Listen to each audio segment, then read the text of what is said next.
Hey, this is Russ Braun, comic artist extraordinaire, here with 11 O'Clock Comics.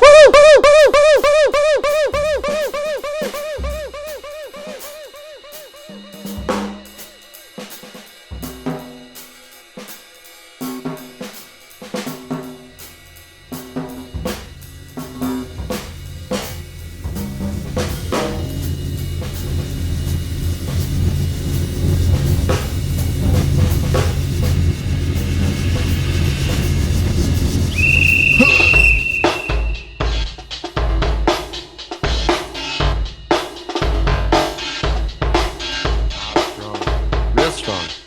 Big. Yeah. From jump. Yeah. Craziness. What's happening to the world? You know? Bread's $6 a loaf. Dap nails the woohoo every time.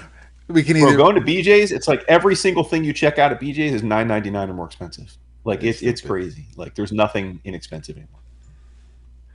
Used to be ramen was cheap. Now Oh, maybe it still is. No? but still it fucking $1.75 where it was. Yeah, no, that adds up. Yeah. That adds up. Yeah. Yeah. Yeah.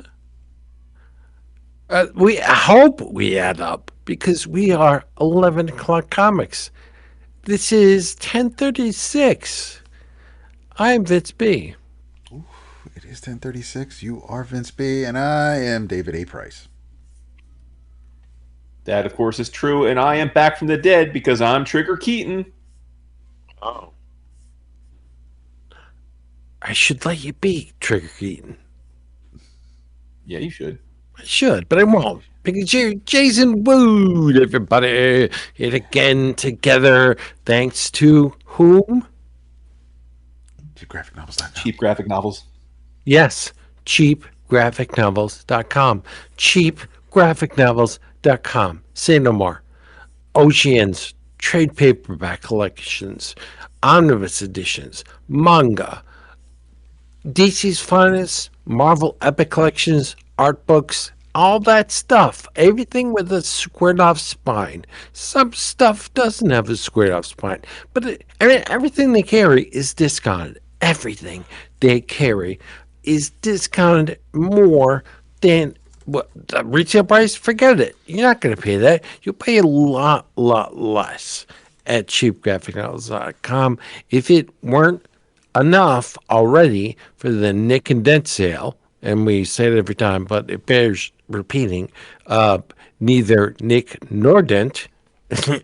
And I've scoured over books looking for the Nick and the Dent, Right. and I can't find them, right? And I'm fussy, as you you are too, right? Yeah.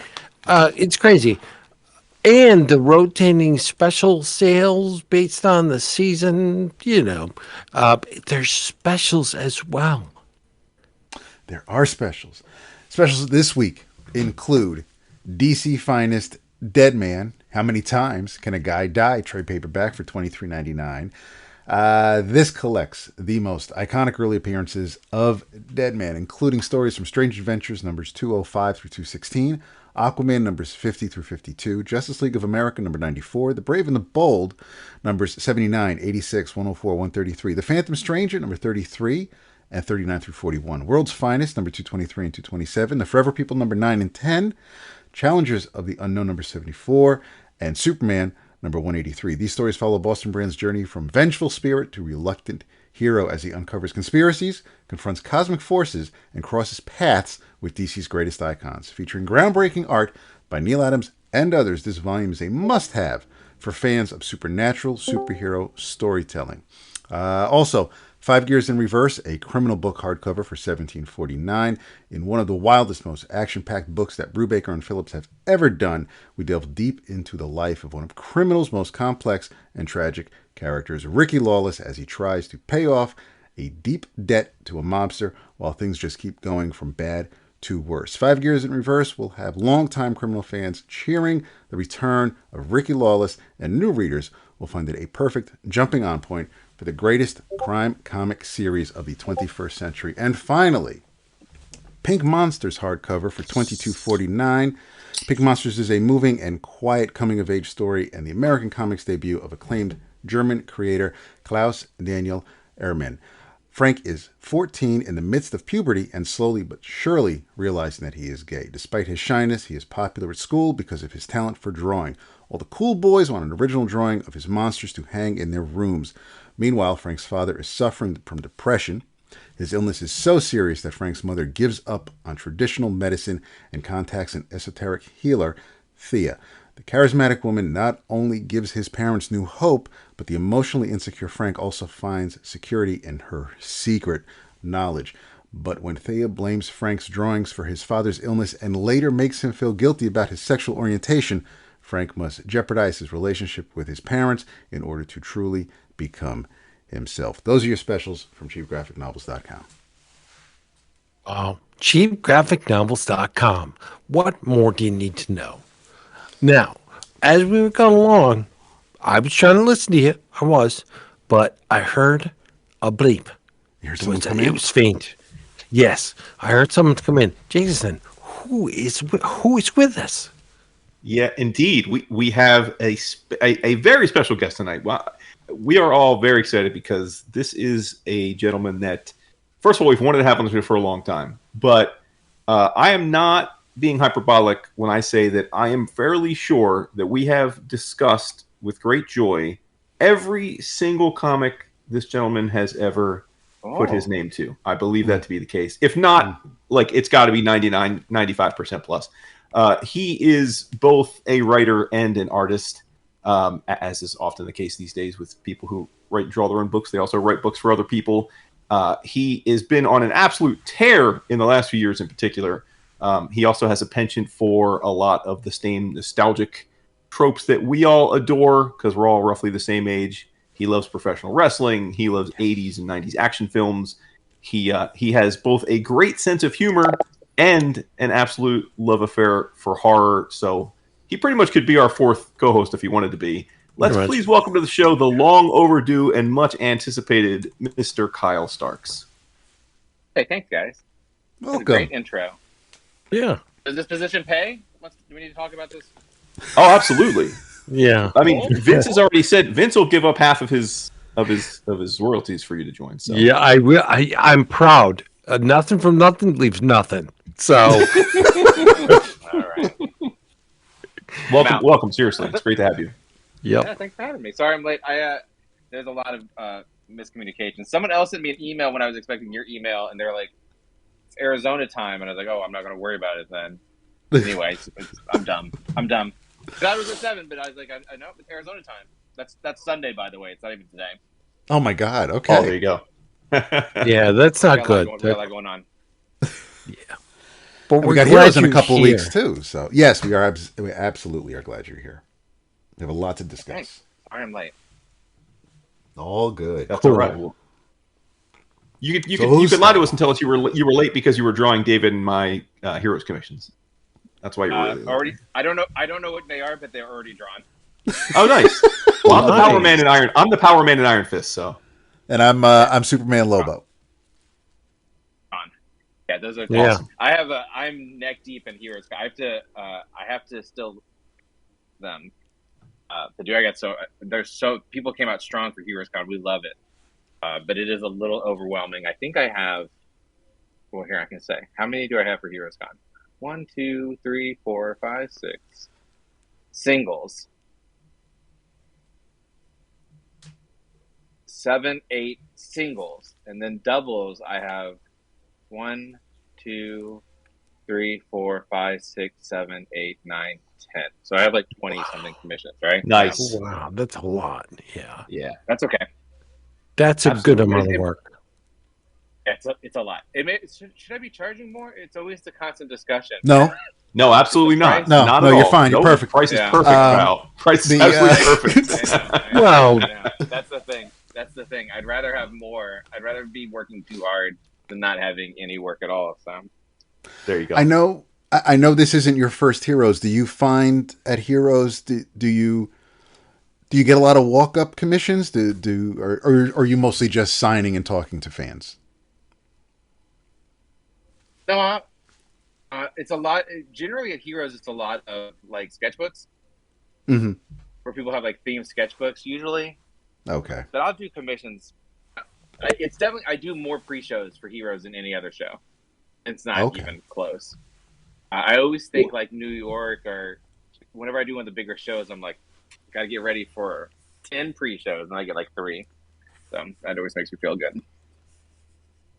Heroes is the best. Well- I think I do, but I'm trying to remember. I feel like I do a lot, but it's also like a show you don't want to work very hard at. It's a very social show, so That's true. Yeah, for sure.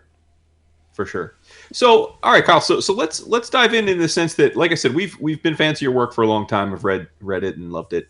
I remember the first thing, at least that I remember reading from you, was the Legend of Ricky Thunder, which I guess the first God, it was- thing. Yeah. Okay. There you go. Which was well over a decade ago. But I guess I think you are roughly our age, just again based on sort of the things that you I'm you seem 49. to love. And there you go. Okay. All right. So you are. I'm 51. What is the origin story? Were you a comic fan growing up? Did you want to be a comic book creator? And because 2012, you obviously already lived a life by the time you started publishing comics. So what got you into comics, finally making the leap? Yeah. So when I was little, I loved comics. I learned to read on comics. I had a weekly pool. I don't know why my parents didn't read anything. I don't know where we had comic books. I think it's because my uncle. My uncle's name is Tony Starks, and he has always sold Golden and Silver Age comics. Like he's had a side hustle his whole life. I assume he got me into it. We would get our comic pool at this one store, and I ended up working there when I was 14. It was a video rental, used music, used books, baseball card, and pornography store. Love it. So it had everything you could possibly want. And when I was a kid, I drew all the time. And in high school, it definitely made some like mini comics and for people's zines, like 1-page things for zines. But I never really finished anything of any sort of significant note. And it was the mid '90s, and then I went to college, and I think comics were pretty bad for the most part. Not in the mid '90s, so I was kind of happy to not pay attention for a while. So I went to college and sold drugs and got drunk a lot, and I didn't pay attention to comics for a long time. I got married when I was 28, and when we were about to have my second kid, which was 16 years ago, I sort of made a list of things I thought I'd never have time to do again. And number one was finish a comic, not make a comic, not do a comic, but finish a comic. And I ended up doing Ricky Thunder. That's my first comic. I think it's 180 pages, but they're half pages, so it's 90 pages really. And I didn't promote it. It was just for me, just to knock it off the list to say that I could do it. But I got discovered by Comics Alliance at the time. Yeah. And then suddenly people were reading my comic. And I was like, oh, that's cool. I had a union job. Like I had a really good union job. I was like, what a great hobby I found.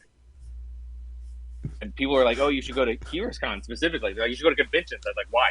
They're like, that's what people who make comics do. And I said, okay. But the Kickstarter for Ricky Thunder, and I used that money to go to some conventions, which is, in retrospect, smart because I never had I didn't make any money. Like, it was all house money, right? So any profit I made was profit. Basically, the Kickstarter paid for travel and hotel and table, so everything was free, which is the best way to look at it if you can. I did some shows. Heroes was the second show I did overall, but it was the first show I did. I did really well there with Ricky Thunder. And then I made Sexcastle. And the next year when I was selling Sexcastle in this sort of complicated roundabout way, I got discovered by Matt Fraction. We ended up having a weird dinner together we weren't supposed to have. I can tell the story. You guys know Sharp. You guys know her Heroes. I can tell the story. Yeah. Usually it's longer, but you're short. So I think a very important yearly trip when I go to Heroes is to go to Mertz. I love Mertz, which is a soul food restaurant in Charlotte. It's right down the street, and if you don't go, you're missing out. Yes, so every year for this first couple of years, it was trying to find the group that was going to Mertz, because you can't go to Mertz by yourself because it's psychotic. That is true. And it's just so busy. Yeah. And don't drink the tea either. Sort of discovered me. The tea will give you a coma. Very sweet. We'll send you into, yeah. Yeah, I can't have that anymore. And so I was kind of like, when people would walk by, I knew I was like, you're going to Mertz, you're going to Mertz, you're going to Mertz. And the guy who sort of discovered me at Comics Alliance walked by, and I was like, you're going to Mertz, you're going to Mertz? And he's like, yeah, but, and I was like, don't butt me. You won't even know I'm there. I'm just going to quietly eat my fried chicken. I just need a spot at the table. Yeah, but they were doing a podcast interview with Matt Fraction and Chip Zdarsky. And this was peak sex criminals. Like, Yeah, of course. Like the line was still around the building the whole weekend, right? Like peak sex criminals. And so we ended up not going to Merce because you have to know how to do it, guys. You have to know how to you can't go on Saturday. It's crazy. If you go Saturday, you better have a reservation. I don't think they even take reservations. They don't. Nope. Going on Saturday is insane. So we ended up going to, and it's not there anymore, so I can talk trash about it, but that awful pizza place that was across the street. Yes. Not good. It was so bad. Yes. Suddenly now it's like, well, there was an inconvenience. So now everyone's kind of talking, and Chip worked in newspapers, and I had worked in newspapers. And my brother is a journalist, so there was sort of this like shared experience where I was just going to be quiet because I don't know anybody. I know two guys here, and it ended up becoming a whole conversation. And I think I got introduced to Fraction as this is kind of starts. He made the best pick of the year, which was Sexcastle. This guy loves Sexcastle. And so we had a lovely sort of bad pizza evening, and Fraction's like, oh, I'm going to pick up your book tomorrow, and I'm like, oh, that's okay, cool, great, thanks. Which was Sunday, and when Sunday, sort of the end of Sunday came around, and I would not leave my table because I'd missed a sale. I was like, he hasn't came by. I'm like, I'm going to go over there and give him my book because he did say he was interested. And Fraction famously at Heroes Con would walk around and just buy things that looked interesting too. Like he'd really support the creators at Heroes Con, which I always think is great. He's the nicest guy in the world. So anyway, so I go over to the table. There's a line. It's 1,000,000 miles long, right? And I'm like, I can't wait in that line. I got to get back to my table. So I knock on the table. And I go, oh, I'm sorry to interrupt your massive line. And it's him, Chip, and Kelly Sue all at the same table. So all three of them turn and look at me. This guy knocking on the fucking table. And I go, oh, Matt, you said you were interested in my book. I decided to bring by my book. And he goes, oh, how much do I owe you? How much you owe me? Like, just take it. What the fuck? I go, oh, you don't owe me. Like, of course you don't owe me anything. Like, thank you so much for showing interest. And in a quote that is famous in my house, he stood up and he pointed at me and he said, "Pros get paid." He gave me $20. Love it. Damn. Love it. So that's the end of the story, guys. No, it's not. So here's what actually happened. So after the show, I'm getting like tagged in tweets, like Fraction's tweeting about this book. And what happened was his plane didn't take off on time. And so I know he's just like looking at stuff that is in his bag. And as someone who has now been in the industry for a while, like you get given stuff, right? At shows. And if we're going to be honest, like we rarely actually get to look at them. Like when would you do it? You know what I mean? You get home, there's this other stuff to do. I'm trying to say that as politely as possible. So my suspicion is he was like, this plane's not taking off. What do I have in my bag? And he was reading Sexcastle, which maybe he would have read otherwise. I don't know. But he's tweeting, he's like, oh, I'm reading this book. It's great. He sold like 6 internet copies, which is like $120. And I was like, Matt Fraction just hooked it up. Like $120. That's awesome. And the next day I got an email and he's like, hey, do you want to talk to, which is again the nicest thing, like, do you want to talk to Image? And I said, sure. Like, I don't know what's going on. I have a union job. Like, I have 2 daughters. I'm just making comics for fun. So he's like, hey, he sent a really nice email to Image. He's like, hey, this book's great. You should do like the next 4 books with this guy. And they're like, Image, it's funny because like I can look at it now and see there's a different conversation than what I thought was happening, which is almost always the case, where they're like, Image was like, yeah, what do you want to do? And I was like, oh, I want to print Sexcastle. I want to be in stores. But I think I could have done anything. Like in that moment, I could. Yeah, of course, sure, right. Pulled off like some huge, like, who knows what I could have done. I could have done anything. So yeah, they put out. So this is where that's the origin story, but this is where it starts. Where Sexcastle comes out. We optioned it before it came out, which was crazy. I thought it was a wrong email. I thought it was a joke. It was nominated for an Eisner, and because of that, like I now am someone who has a like sincerely funny book. Everyone who has a comedy property reached out to me, like everybody, and I said no to a bunch of them because I didn't think they were funny and I didn't like them. He came to me at Rose City Comic Con and was like, would you like to write Invader Zim? I said, I don't know what it is. Because when I was on TV, I was again selling drugs in college. They're like, no, that's exactly what we want. I did 1 issue of Invader Zim. That is not what they wanted. They did not want someone who did not know anything about it. I said to my wife, I was like, man, I wish they would have offered me Rick and Morty because they just started Rick and Morty. I think they were like 5 issues in or something like that. I was like, I wish they would offer me Rick and Morty because I love Community and I love the Ben Stiller show. Mm-hmm. And they did. So do you want to do 5 issues of Rick and Morty? I was like, I'd love to do 5, which is crazy. Like I manifested it by talking to my wife about it. And that went on for 50 issues, of course, for almost 5 years. And once you do a book for 5 years, then people know you're reliable and you start getting more opportunities. And I've done okay. That's my story. Yeah. Yeah, it's interesting that you went to Rick and Morty because we were saying before the air that full disclosure, the only thing of yours I have not read is Rick and Morty because I'm not a Rick and Morty fan. But these guys, but David and Vince can speak to Rick and Morty. Yeah. So I'll hand the baton off to them. Yeah, I hated Rick and Morty initially. You did. Because it You mean the cartoon? You mean the cartoon, not the cartoon. They're the same thing. Because it moves too fast. It's too quickly transitions between haha jokes and another joke and another joke and another joke, and the plot. Meanwhile, the plot is going on as well. So it was just too quick. And I think once somebody deciphers it, which was that for you, it makes sense, and it will always make sense, right? So I have to credit Dap with my love of Rick and Morty because I didn't get it before Dap explained it slowly.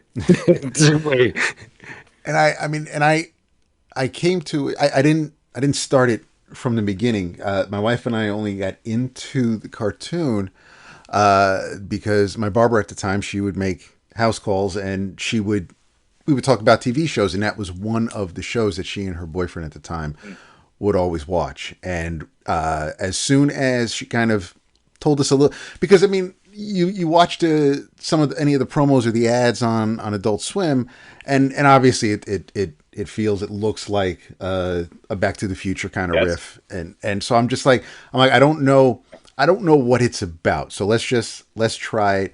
And the first episode might be as all pilots are. First episode's rough. Yes. But once we but my all-time favorite, I mean, my current favorite episode is the Tickets Please guy. But I absolutely adore Interdimensional Cable. And as soon as we see things like, little bits or just like any of I just lose my shit. So yeah, it's and I'm glad I got to it late because I was able to binge multiple episodes at a time, and I mean, and then it just sucks because it takes forever between seasons, but it's an absolute joy. It's really good. Well, Jason's been wrong before, so in 10 years he's gonna be like, I don't know if you've seen this Rick and Morty thing, but it's really good. Hey, listen, I'd be like, okay, if that happens, great. Yeah, I read. I think the first 2 seasons are perfect. I think they're perfect television. Yes, wow. I agree. Yeah. It's one of the few things I came in. I remember I love Dan Harmon. I love his work. I love Dan Harmon's work. And when he got kicked off Community, and then that thing showed up, I was like, that looks stupid. Like it just looks bad. Aesthetically, it looks bad. You know what I mean? It's like this is something that he tried to fill time. Like I don't care. They put it all out. Adult Swim did. Adult Swim put season 1. This would have been pre. There was streaming, but it was like maybe Netflix. Like you know what I mean? Like it was very limited. And they put season 1 on their website, and I still smoke cigarettes. Like that's how long ago it was. I still smoke cigarettes. And I smoked a whole pack of cigarettes and sat on my back porch and watched the entire season 1. And I was like, it looks so stupid. It looks so stupid. And I was like, it's unbelievable. And I think the reason why I watched it is that someone had taken the Meeseeks and Destroy episode and just cut out everything that wasn't the Meeseeks. So that all the B story was gone. And like in that, I'm like, oh, that's great. I'm certain I watched the first episode somewhere, and I was like, this is not very good. And I think that's generally true. Rick does a lot of his like belching through the whole thing that goes away, and there's weird stuff in the first one that kind of go away that make it more palatable. Yeah, I fell in love with it, and I was working on it between all those long season breaks. I mean, I was the only Rick and Morty that you could get for a long time, and at one point in time, I'd written more issues of the comic than there were episodes of the show. So I was literally the most prolific Rick and Morty writer on the planet, which I take some pride in. That's crazy. The new season starts this weekend.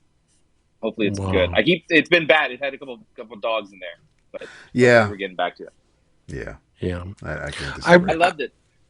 I ran this question by the guys because I don't want to seem condescending, but I have a lot of questions about the Vertigo end of life series. Huh? But my main question, and again, I'm not being condescending, how the hell did you get Perel to do the covers? Oh, Is that the and editor that asked him. that's the editor thing? Yeah, yeah. It's We went through many. There was a he was not the first option. Are they? I don't know them. We don't communicate. Okay. But there was a list of people, and it kept being like, "Oh, we're going to ask this big name person." I don't know why Steve, Chris Anka did the Peacemaker covers.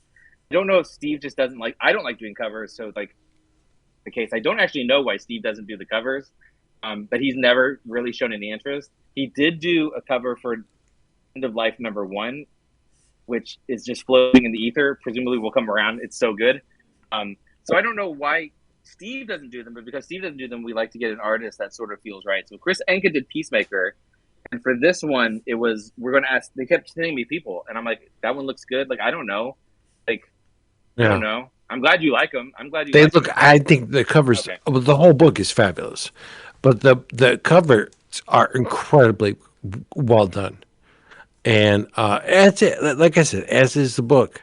I think it's amazing. Pew's an absolute beast. I mean, Pew is obviously an incredible cartoonist. So, I don't know why he doesn't do them. We ended up with that's our guy now. It really nice, and Eddie Stein is a complete dirtbag, but in a good way. If such a thing is possible, because even though he's a, I guess we can call him a slacker, but he's effective, right?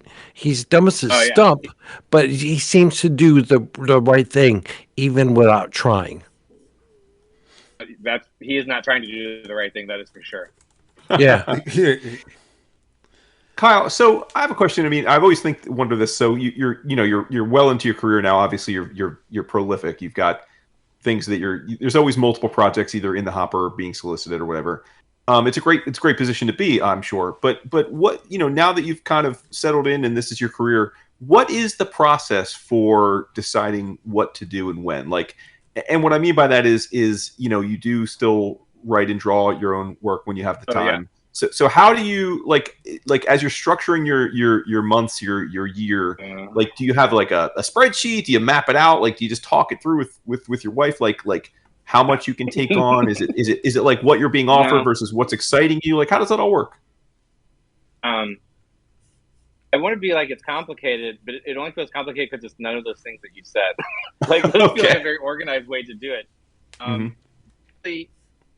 Generally, it's publishers. Let me think about this. I want to say it correctly. So this year's weird. The Diamond, it's hurt me specifically, but like in the past, it was. I got after I Hate This Place. Asked by 2 publishers to pitch. They're like, "Oh, we really like I Hate This Place. We'd love for you to pitch." And I pitched both of them Where Monsters Lie because at the moment I was just crazy about Where Monsters Lie. I'm like, this is a fun book. I know it'll be good. I'm really excited about Where Monsters Lie. Both of those publishers did not understand what it was. Like they didn't get it. So that's fine. And so I was telling one of my friends, and my friends are all comic creators at this point. Pretty much, I was telling Matt Kent, I was like, I think I'm just going to draw it. Like. It's a really good idea, and I know it'll be a good collection or whatever. It'll be fun to do. I don't really want to draw it because there's scary stuff in it, and my stuff doesn't work for scary stuff. And he's like, "Oh, pitch to my guy at Dark Horse." I tell my guy at Dark Horse. Dark Horse was like, "We love this," so it sold out. It did really well. So when that happens, they're basically like, "What's next?" Then some random publisher will come along and be like, "We'd love to do something," and that's how you get like Pine and Merrimack and Boom. So usually there's publishers saying we would like to do something with you. We'd like, which is crazy to say out loud, but that is the case. And for my stuff, it's always stuff I don't think I could talk someone else into drawing. I feel like, do you want to? Hey man, I think you'd be really good at drawing this weird Dracula head thing about legacy and basketball. Like it's always ideas that I feel like I couldn't pitch. I can't even pitch them to someone. I have to draw them. So all the things I drew were things that either like Karate Prom was such a that was COVID, and it was just something I drew out of joy. So occasionally First Second. Shout out to First Second, who always has great taste. Like Wrestle Heist. Wrestle Heist was like I hadn't drawn anything in so long, and I knew I was going to draw something, and I wanted something that would not stress me out, that I knew would be good. like because of the bankruptcy, like it's weird. Like the regulars aren't really taking things, and Wrestle Heist didn't do great because the creator is probably changing literally this month. Under the speculator boom happened in January, which was a month after my book came out, which did terrible. So it's the type of situation where like if I can't even make money at Image, I'm not for sure what I'm doing. So right now, like I'm planning specifically things that I can write, draw, like that will just be Kyle Stark's projects because they're always profitable. So the amount of profit varies. And I pay bills, but if I write something, it's not that much money. Like you have to have 3 books to cover your bills. So I decide is what's being offered to me. What do I have? Like at one point last year, I was doing Devil on My Shoulder, Wrestle Heist, and Devil on My Shoulder, Wrestle Heist, and End of Life. So I had 3 books at once, which is kind of optimal, though generally not drawing. Drawing is so work intensive, even though I'm quick at it. So kind of depends on what it is. When I have a book, I try to do as many issues as I can because then I'm existing in that space. So like for Devil on My Shoulder, I probably did 3 books in a row. And then like the 4th one, because I had to do end of life pages for Steve or whatever the case is, like you get pulled away, and yeah, that's how we do it. I wish there was a really crafty, like I'd be like, well, let me get out my Excel sheet and show you how Kyle Starks does it. There was one point, probably 5 years ago, where I did too much. I had taken on too much, and so it's a lot though. It's a lot before it's too much. Right. Well, yeah, it's interesting because I mean, to hear you say it, right? Like you're living the life. It's like because from a fan perspective, like I'm looking at what you've done, and it's like it seems very consistent, right? Like you have stuff out every year, a couple things. Again, generally speaking, It feels like you're writing and drawing something. Like even like you said, it had been a while, but like 2024 and then 2026. So it's like again to me, it's like maybe he just took a vacation or needed some time off. Like it doesn't feel like you're taking years away from drawing like your own thing. So it's fascinating that it's more organic than that. Like it's okay. It's interesting. Yeah. Well, and I don't, I've been very lucky where I'm not a pitcher. I'm not like, I have a million ideas and I just need work. I've been very lucky and probably right now it's kind of my detriment because there's parts of people like, what if you pitch? And I'm like, you know what? I don't know what I'd give you. I just don't know what I'd give you right now. I have a couple of things that I'd like to draw, but that doesn't help me out with, Boom or IDW. IDW is not on the list. They would be. No offense, IDW. You just haven't called me. But whomever might reach out. Like, I'm not a guy who's just constantly coming up with ideas. Like, I'm coming up with ideas I'm passionate about, which limits the number of opportunities. But generally, someone's asking. Generally, someone is asking. And right now, no one's asking. So right now is a weird time. My output over the next year will be slower, just by the nature of the industry. But we have End of Life, for at least 8 more issues. So, but I wrote, like, someone asked me, a journalist asked me today about something about issue 4, and I was like, I wrote that at least a year and a half ago. Like, I'd have to look at the issue to see what you're talking about. It was he's like, do you know, I'm fixated on a panel, and I'm like, I don't know which panel you're fixated. I'd have to look at it. I don't know what's in there. But that's the other thing is like, I think 2024 was like Where Monsters Lie, Peacemaker, Barfly. Like I had so many books come out that year. Pine and Merrimack. Same, yeah. Pine and Merrimack. Fuck This Place. Stuff from the year from before. Yeah, I Hate This Place is wrapping up, so I've already written all that. You know what I mean? Like that's waiting for the artists to finish things out. So there's a lot of like me not knowing, and I realized in my whatever year I am. I think I'm in my 10th year of doing this professionally because I have triple Kyle Wednesday.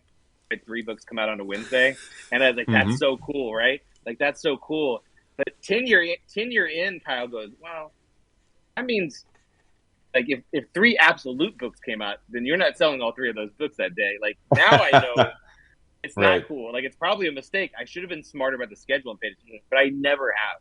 Like if I was really a smart guy, and I'm not, Wrestle Heist would have came out. I would have waited 3 months and put it out after End of Life when I had 30,000 new readers who had never read my work before. If I was really smart, right? But I was just like, I'm done. Put it out. I'm done. Put it out. Like I did the work. Put it out. Like what are we waiting for? And I probably need to be smarter about that once everything sort of starts coming back around again.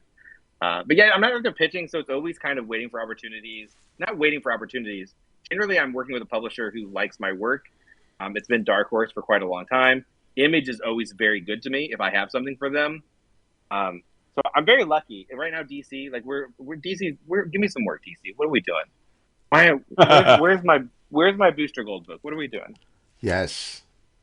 Right. Because you've done Black Label stuff and now the Vertigo stuff, and you did some stories in a one shot here or there, but there hasn't been really much as far as mainline, right? Yeah, no. I mean, not anything. Like I did Lobo, Right. Yeah, the one shot. 48 page special. Yeah, and Wild Dog for Brave and the Bold. But I mean, like, it is what it is. They like me. My editor's like, we're being very careful, and I'm like, so are my bills. They're being very careful. Yeah. Like, let's do something. I think we're burying the lead here, where you're working on the new Vertigo. Like that. That's true. That's crazy. Was there any performance anxiety at all? Because it's Vertigo. No, I'm not. I'm just not smart enough for that. Like, I'm maybe no. And I'll tell you why. For me, no, because I think the first three groups, like Tinian's involvement, it's different than everyone else's. But for me and Steve, and for Dennis and Stefan and Chris and Jacob, yeah, we had conversations. Like we were dealing with this almost. We're close to 3 years now. Wow. This is something that was going on quite a while, like 2 years plus from when number one came out. I thought it was going to come out the April before. So we had issues done. And then it was going to be November before, and it ended up being February. I think that's right, February. So we've been working on this for a while, and we sort of understood. And I was very early on, which I don't know why Kyle Starks was very early on in sort of discussions. It's like at one point in time, it's like, is it going to be like first gen Vertigo? At one point in time, I was like, if I was going to redo a character, these are the two that I would do to do like the Animal Man sort of Swamp Thing thing, right? Right. But when they're like, well, here's what we're doing. We want to do ongoings. The retailers say they want ongoings with the same creative teams. We're picking creative teams that we like, we know work well together. And this is, of course, the Black Label guys. It's Chris Conroy, it's Matt Levine, and Shay, who I've never dealt with, but Shay was involved too, I think. Hopefully I said their name right. And so they're like, we like Peacemaker, so we want you to do like basically the most Kyle Starks book. And because they phrased it that way, like I can't mess that up. Like I can give them exactly what they want. Now, will the readers like it? Will the direct market fan base like it? I don't know. But we came up with a story that I like all the characters. I love the story. I could do it for 50 issues, which is what they asked, the sort of the engine I create.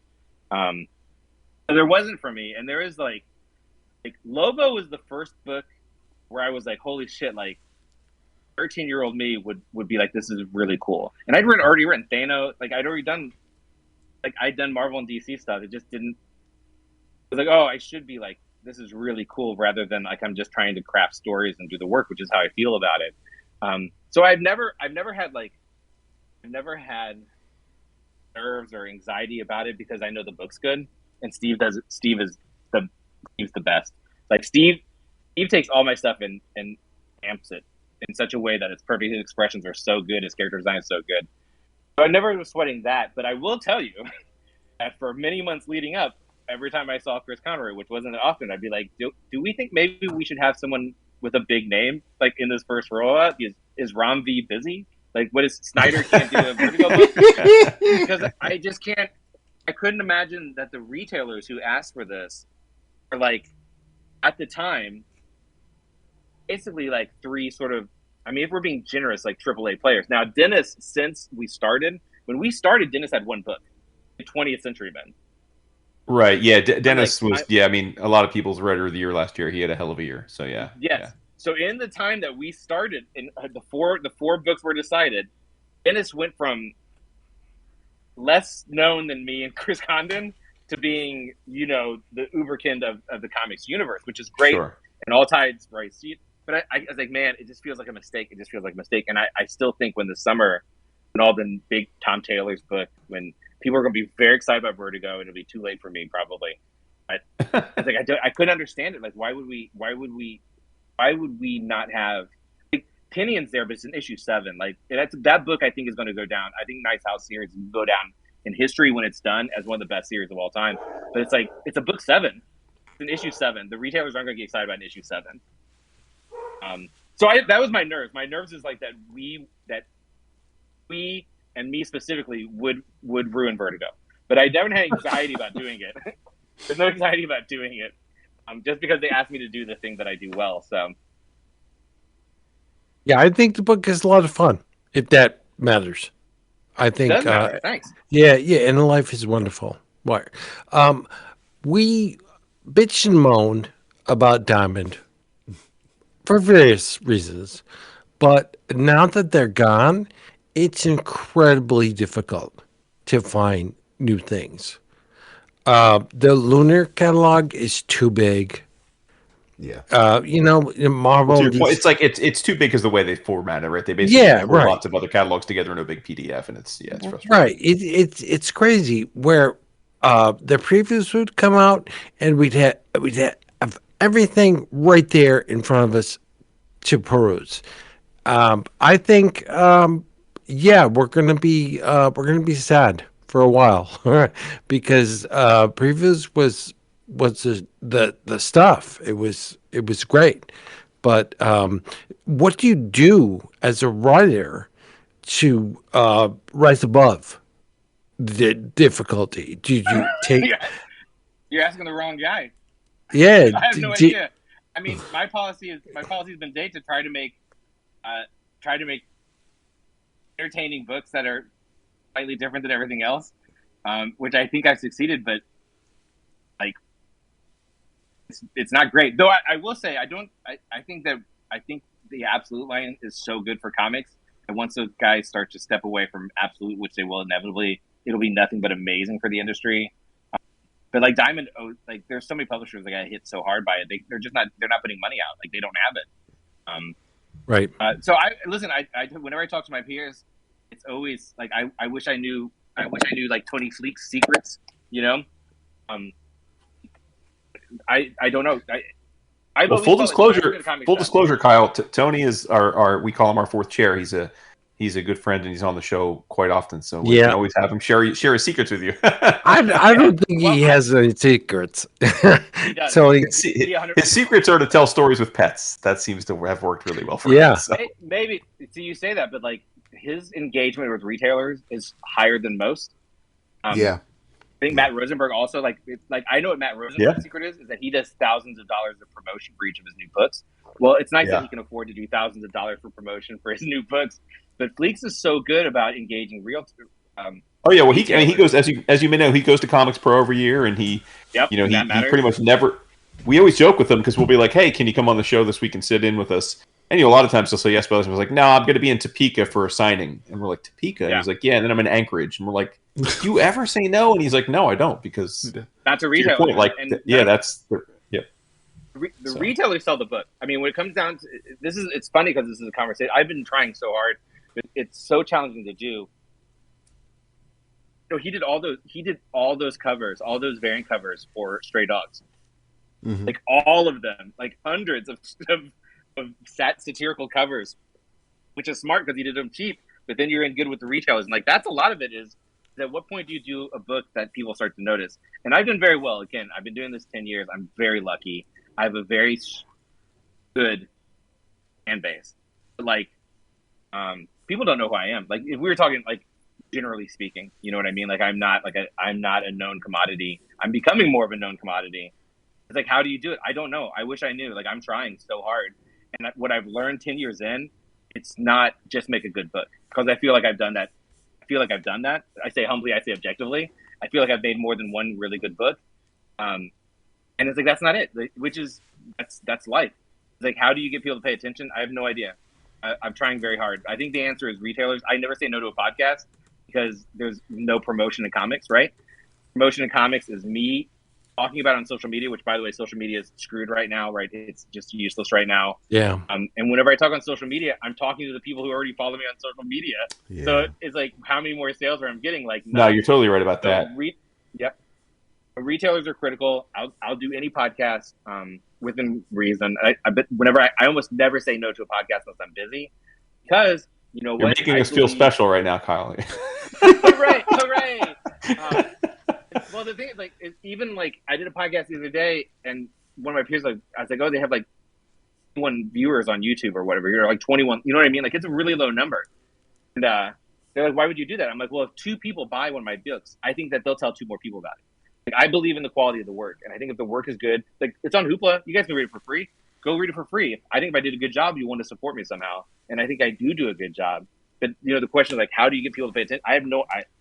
Like, it's probably the worst part of my job is that I don't know. I'll tell you, let me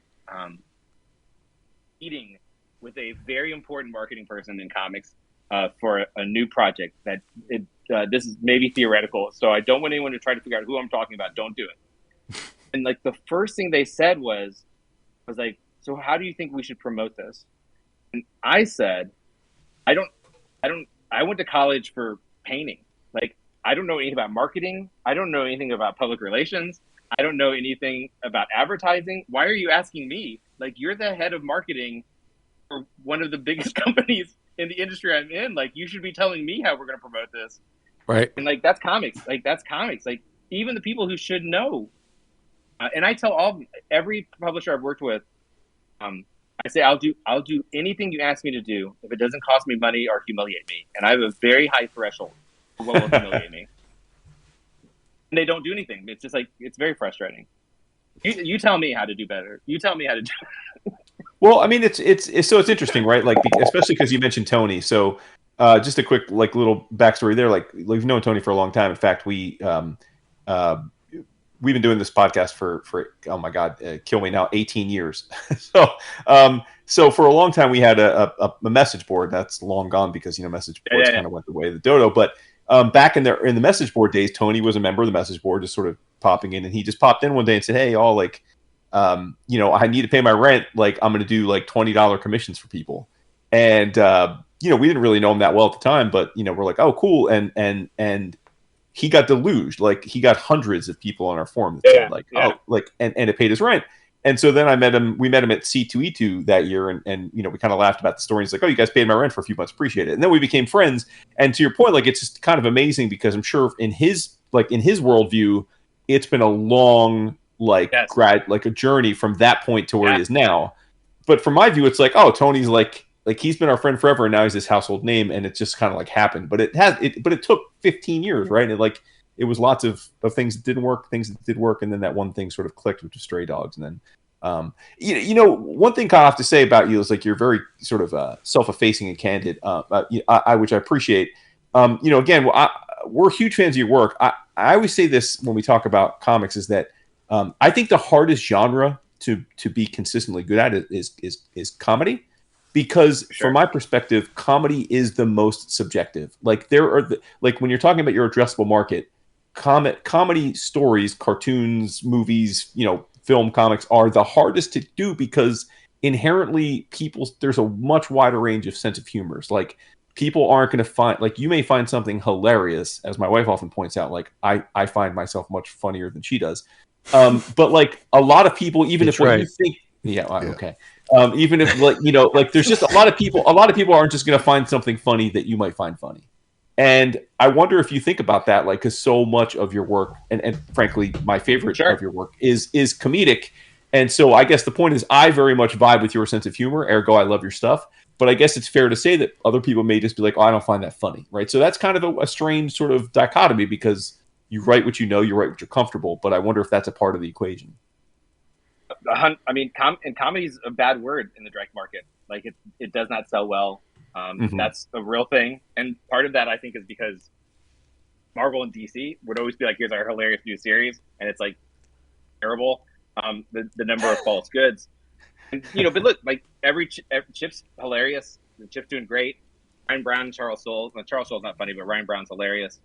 No, the comedy probably doesn't help. But I think also the thing that I've learned in regards to that is, one, if my legacy is I made someone laugh for 20 minutes in a year, that's a pretty good legacy. For sure. I hate this place, which was right during the COVID, because I was like, I got to do something. Like, I reached out to Skybound, who I was doing a lot of stuff with at that time, to Kirkman, and I was like, I'd love to do something like, if you guys any books you want me to like, what are you looking for? And they're like, you should do a book that's not comedy. This is from Battle Pulp, Robert Kirkman, who might have a thing or two, might have an interesting perspective on this. And I was like, I'm like, okay. I'm like, oh no, that's okay, because like it was a thing where like that I was not getting new readers, and it's like I'm really making things to be consumed. He's like, do that thing that you pitched me at New York Comic Con, which I didn't pitch him anything. I had an idea based on Skinwalker Ranch, and I was like, do you think that'd be a cool setting? Like that's it. It wasn't a story at all. And he's like, yeah, pitch that thing. And so I did. I Hate This Place, which I thought was not comedy. It was kind of straightforward horror. And of course, it ended up getting nominated for Best Humor Publication. So even when I'm trying not to do humor, I'm still doing it better than everybody else, I guess. So this is the thing I think about it. And certainly, like I just did Devil on My Shoulder, which is not remotely funny. Nope. I'm trying to get DC to give me something so I can show that I can do things that aren't comedy. But at the end of the day, like I kind of like entertaining people in a way that brings them joy. Like, absolutely, yeah. It's 100% like is comedy a bad thing? Yes. I will tell you the thing that I've learned, because with Where Monsters Lie, which sold out, the first volume sold out. First volume did really well. The first volume sold out. Every issue sold out at the distributor level, and I know one of the reasons why, because is when they're like, "Here, the hilarious new book from." I was like, "Don't say that. Don't say any of that. Like, don't say it's funny, because if you tell people, like, that's because you're right. It is subjective, though. I think the people who are good at it, and Allison, me, right, is that we kind of do something for everybody. Sure, that's what makes it work. Is that we do lowbrow and highbrow, and then 3 jokes that only I think are funny. I think that's the secret to doing comedy well, is that you have to kind of cover a lot of bases in comics. I just got so distracted by my thoughts. What is your question? I was saying the thing. Well, you were saying that you did I Hate This Place, and it wasn't, it was, under the auspice of it not being comedic, but then they pitched. So for Where Monsters Lie, I said take all that out, because if you tell someone something's going to be scary, they walk in and they're kind of prepared. They might still get scared, right? And there's very few emotions. Like there's not genres that make you feel. There's horror and there's comedy, and that's kind of why they're my favorite, right? They're like, we're going to make you feel something outside of drama, which is like, we're going to make you sad. You want that so bad. Like you are going in. If it doesn't make you sad, what a failure of a drama or whatever, right? So comedy, for a reason, like, oh, it's so funny, you're gonna laugh your ass off. Whomever you said that to is already like, nope, I will not. I refuse. Like, right. You cannot tell me how to feel. So I had them take out all of the comedy references in the write-up. That book did great. And the thing is that I think direct market readers love a comedy book. They just don't want to be told it's a comedy book. They want to get a book and go, oh, this is funny. And then it's funnier because they weren't expecting it to be funny at all. Mm-hmm, and so End of Life was the same thing. And End of Life is very humor forward, though to me it's also very violent forward. You know what I mean? Like, it's so many things that it's not a comedy book to me. But I said, you have to take all that out. You have to take all of that out because we can't, no one will buy it. Like in the direct market, the number of times that DC or Marvel said, check out this hilarious new book, they were wrong every single time. And the people who bought it were mad. I would love to see what the preview, I don't know if previews existed then, for like She-Hulk, for Byrne's She-Hulk. I would love to see how they sold that, because like that was a book that was really funny, but I don't think anyone was like, oh man, famously funny John Byrne is going to do a comedy book. You know what I mean? Like, it's like no one saw it coming, and it's just good. And I think that's the thing with comics is like we like humor. We actually really, really like humor. And JLI, I would love to see which is just Justice League, guys. I don't know why we would put the eye on there, but I'd love to see what the previews or like that synopsis was for the Giffen to Matthias Justice League, because I bet you it's not like get ready to laugh your pants off as we reboot the Justice League after the last one went so bad. No, it's not going to say to you those things. It's going to be like Justice League is back, Batman's here again. Like that's what it's going to say. And then you open, you're like, oh, it's great. That's like what I'm trying to exist in is that space, is that sort of Giffen space where it's like it's funny, but I'm surrounded by funny people. Like that's just my life, and I hope it's your life too. You know, where we're surrounded by people who are trying to bring us joy. But it is a real thing. I think about comedy a lot, but I want to do everything. Like I just did Devil on My Shoulder. It's not even remote. I kept doing horror books that I thought were not funny. Like I did I Hate This Place, and people were like, oh, it's pretty funny, and I'm like, shit, like really. I was trying not to, but what I learned with that is because that book sold like 32,000 copies, the number one did, is that is so many people who have never read my stuff. So yeah, compared to probably everything else that was on the shelf at the time, like me sort of being not that funny, it's still pretty funny because my characters are charming. Like I want you to be charmed by these characters. It's humor, but it's not like jokes, right? There's not jokes. And so after I was like, that didn't work. I was like, the next one's going to be more serious. So I did Those Not Afraid, which is about serial killers trying to out serial kill each other. And some people were like, "Oh, that bit was so funny." And I'm like, "Shit!" Like I did it again. They're too charming, too likable. So Devil on My Shoulder, I finally did it. I made a dark, bloody horror. It's not funny. I'm very proud of it. I think all three books that came out this year are exact. I'm so proud of them. They're so good. I say humbly, I say objectively. I finally did it, and like, I want to do other stuff. And I think that there is a thing also where it's like when I pitch to DC and I say name a DC character. I'm not going to do it because it's like weird manifesting. Right. A DC character. Yeah. A DC character. Oh, Deadman. Nice. And I'm like, here's my pitch for Deadman. And it's like, it's a real Deadman pitch, so it's not funny. Boston's kind of funny. It's a little funny. It's not intentionally funny. It's about Deadman. I think they go, oh, it's from Kyle Stark. It's funny. Like, Right. It's not. Right. It's not. Like, I don't know. I don't know if you can do Constantine funny. Well, Constantine's kind of funny, too. I'm trying to think of who's not funny at all. See, so I think part of it is that you can see the humor in like, Yeah, right. right. So, Yeah. Yeah. I think the best things, and End of Life is so much this to me. I think the best things have everything in it. They have drama. I think Peacemaker did the same thing. They have humor. They have action. They have big stakes. They have heart. They have sadness. Yeah, I think the best things have everything. That's what I was going to say. I mean, really, I mean, as much as your a lot of your books have obviously comedic aspects, they also are almost all action packed, right? Like and that's like I love that combination. And it's interesting too because I think like the things that you're paying homage to or were nostalgic for as a kid and are drawing upon, like never the twain shall meet, right? Like in the sense that some of the stories that you've done, like let's say like Kill Them All, right? Like which is on a short list for me of my favorite stuff you've ever done. But like you got guys coming up you got your heroes going up a high rise, and it's like I'm reading it being like, oh my god, this is like Kyle's riff on the Raid, which to me is like all time top 5 action movie. But like the point is like the Raid is not like, it's not a comedy, right? It's a badass action film, but there are like moments that are kind of like almost like palate cleansers, like they're funny, right? Like just like during the scenes, like where he's killing someone, but he's killing someone like a funny and it's like I feel like you balance that those two worlds pretty consistently. Like that's that balancing act is something you seem to be very comfortable with.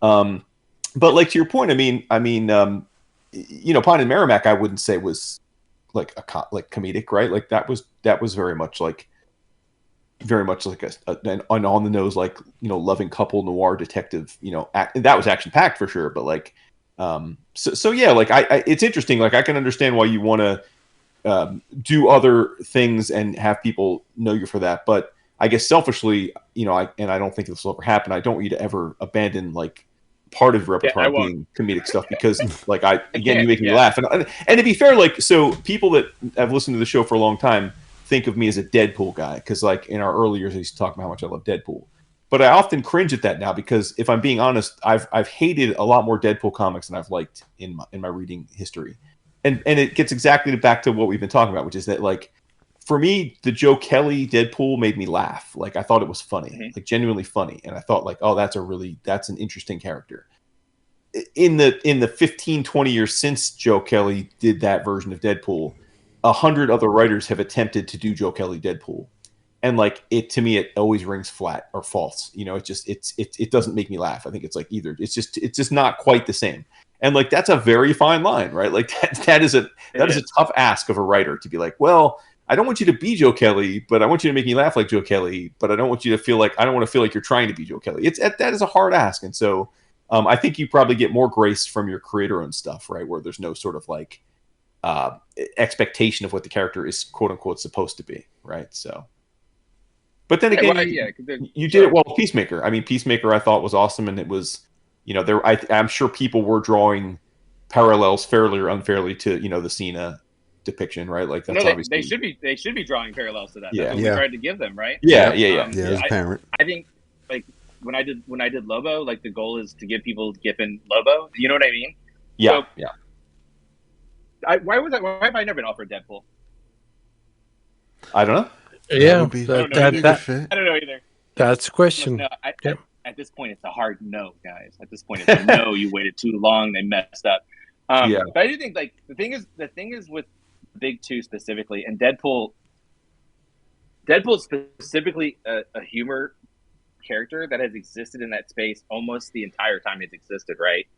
Yeah. Since he's had his own series. Except when Rob, I mean, other than the original, like the original version that Rob did was not funny at all. Yeah. Once he had Deadpool #1 and he started taking to the camera, the issue is that editors aren't necessarily funny, and writers very often think they're funny and they're not, and there's no control there. Like I say, there's people who've done good jobs, and I think with that, I think that the Doug and Posehn run I thought was fun.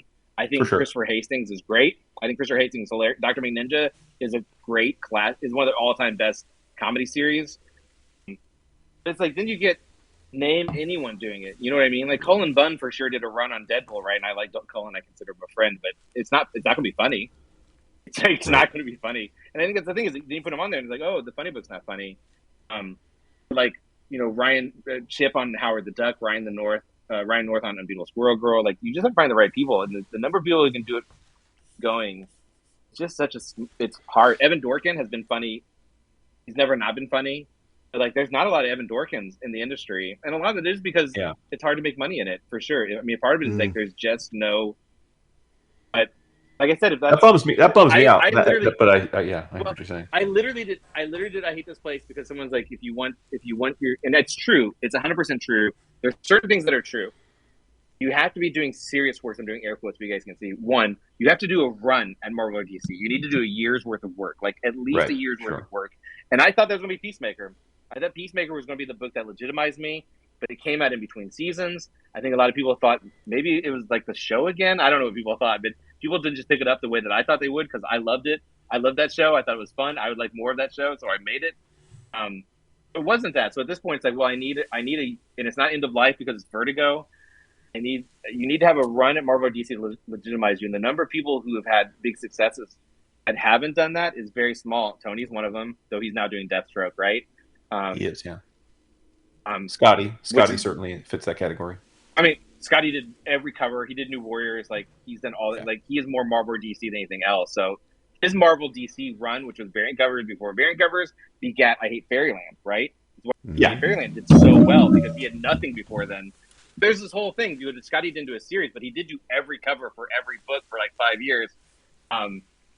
And so like that counts because now it's like we just like his aesthetic. Like he could have done anything in I Hate Fairyland, and he kind of does, but he could have done anything. And people have been like, "Oh, it's that aesthetic. I love this aesthetic. I've been told it's very good," which it is. Scotty's the best, and those are two of the nicest guys. Like, they're both. I will say again, both are very smart about retailers and this industry. Way smarter than me. They both have secrets.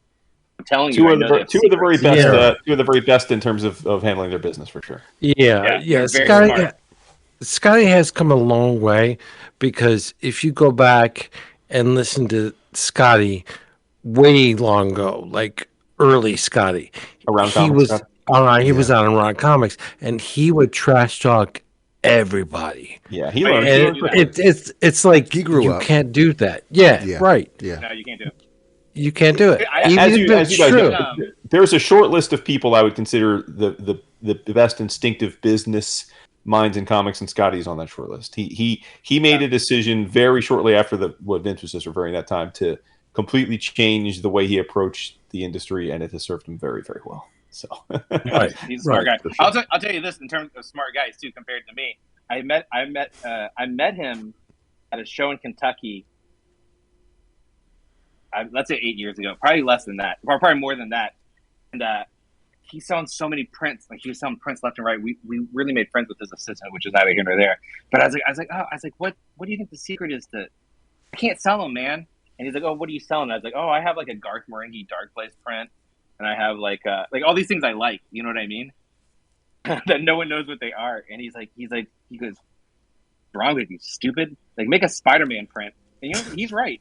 I should have. I never did. I never made a Spider-Man print. Oh, Kyle, yeah, listen. Scott is a good buddy. I make fun of him every year at Heroes because I as soon as I see him, I say, dude, I say I got a short list of things that you're going to decide to do your painting of for the Heroes auction. I'm like, because it's like whatever the five most hype, whatever the most hype beast things of the moment are. Like, he did Stranger Things, and Stranger Things was hot. He did Harry Potter, and Harry Potter was hot. And like, I busted his chops about it. Yeah, I busted his chops about it, but it's smart, right? Because it's like what people are into in the moment, right? Absolutely, yeah, for sure. I wish he gave me a list of 5 things, and it was like Zelda, Spider-Man, Deadpool, maybe. And I was like, oh, that's really smart. And I'm not going to do that though, because what if someone goes, tell me your favorite Legend of Zelda thing? I'd be like, oh, I don't. I googled it. I don't know. You know? I wouldn't believe me. I don't think that would matter. But yeah. Well, maybe it would. I don't know. I don't want to be disingenuous. I don't want to be disingenuous. So, like, you've had, from my vantage, you've had some. Well, you have had and have some awesome artistic partners. When you're writing. Like, have those been like serendipitous, like, or were they personal friendships? Like, and I mean, I guess when people I'm thinking of most directly are obviously, I mean, Schweitzer you've worked with multiple times. Yes. Obviously Peter Kowalski. Steve, Erica Henderson. I'm just curious if, like, in those sort of the group that you've, are they people that were put together from the publisher, or were you already friends with them and said let's work together? So Erica Henderson, I sat next to her at my very first Heroes Con, and she had prints of Sexy Guy Gardner, and I had Legend of Ricky Thunder, and we hit it off. The next year she was doing a little bit, I was doing a little bit more, and then the year after that she had Squirrel Girl, and I had Sexcastle. So we've kind of had similar growth, but hers has been exponential and fiscally rewarding, whereas mine's just been entertaining. So she's a really good friend of mine. Erica's a really good friend of mine, and she wanted to take a break. She did not want to be stuck in like the sort of Squirrel Girl mold of like being expected to only draw cutesy girl characters. So I was like, I have to listen to this idea. Well, we actually did it for a while, and then at New York Comic Con one year it just worked out. Schweitzer is my best friend. That's why he's colored my books. We've drawn 2 books together. He's my best friend. After that, almost always is the publisher's choice. Oh, interesting. Okay. So Peter Kowalski, the best stories with Steve, because with Steve, I remember specifically because the pitch was approved. Like, we're doing my book. It's my book, right? And they're like, here's the 3 artists. I know one of them. I don't want to say anyone's names, but one of them was kind of a guy I knew because he worked with one of my friends. The pages they sent for Steve was like his Harley pages, which I had never seen. And so they just looked like superhero pages. And then a guy who was like, okay. But one guy was very cartoony. It was very cartoony, middle cartoony, and then like Steve Pugh doing his best superhero stuff. And I think they wanted the cartoony guy, but I was like, if we put out a Peacemaker with a cartoony and it's cartoony, no one will buy it. Because they're going to be like, oh, it's just a silly little gag book. Yeah, for sure. And I said, we want this guy because it looks like a superhero book. And as it turns out, little did I know, Steve Pugh is basically the modern Kevin McGuire in that he has the best expressions in comics. So he's perfect for me. Absolutely. So it's one of those things where just like, it's the best team was put together. Peter Kowalski was, I am certain, the cheapest option that they had. It just worked out. Steve is very professional. Peter's very professional. He's very fast. These guys are great. Like Steve, I was telling again, me and Steve have now done 16 issues together. 16 issues of however many pages that is. I've never given him a note. I've never even had to been like, hey, Steve, wow. When I said pistol, I mean a revolt. I've never had to give him a note once. And he turns in finished inks. He doesn't send in pencils that I didn't give notes for. Like, we have finished art. I've never had to give him notes. Peter, if I had a note, was probably a translation issue, which is because he's Polish. And he would fix it same day. And I'm like, amazing. I have been super lucky. Fernando Passaran, who did my Wild Dog story for Fernando, who's so good. Fernando Passaran, who did my Wild Dog story for Brave and the Bold, Batman Brave and the Bold. Before we started, he said, "How hammy do you want me?" Which is also very nice. Like, usually we don't have, there's not a lot of conversations. They just get pages and I get art. He's like, "How hammy do you want me to do this?" And I said, "Don't." I was like, "I'll be funny. You just draw it." And I think that's how it works best in superhero comics. And I think like that book, like, he's so good. He shouldn't have been on that book. He should be doing a good book for somebody and not my silly Wild Dog story. But like that's the thing is like that's why Steve is so good because it looks like it's Kevin McGuire. It looks like a superhero book. It reads like a superhero book. Oh, it's funny. We want that to be the last thing because aesthetics are so important for the direct market. Though I think in 2026, it's starting to change blissfully with things like Absolute Martian Manhunter, right? Like people are being a bit more lenient about what is allowed as good art in a comic now. Because I remember people saying when we did Assassination, people were like, "This is really cartoony." I'm like, I think Erica might be like one of the 10 best comic artists, and you guys are like, "It's too cartoony." What the heck? So I've been really lucky. Peter Kowalski was through the publisher. Fran was. I don't remember how Fran came around, but Fran almost was on Where Monsters Lie because the publisher liked him, and for some reason it was a no. I think he got busy. I will say that would have been such a different experience for Frank Gallant doing work. Like that's the other fascinating thing about the comics history, right? Is you do this what if like if you're telling me like what would Where Monsters Lie been like with Frank Gallant? Because I think Frank's work is stunning. Like I am just like in absolute love when I look at their pages. Yeah, I would like so much for Fran and Erica. You have to be careful because you don't want to be disparaging anyone. Erica and Schweitzer are better versions of me. So like when I write for someone else, I will not give them more. Like if I do 7 panels on a page, I send in. I'm so sorry because it's work for hire. Even if you're giving some sort of co-creator benefit, like it is work. Like you're doing what I tell you to do, right?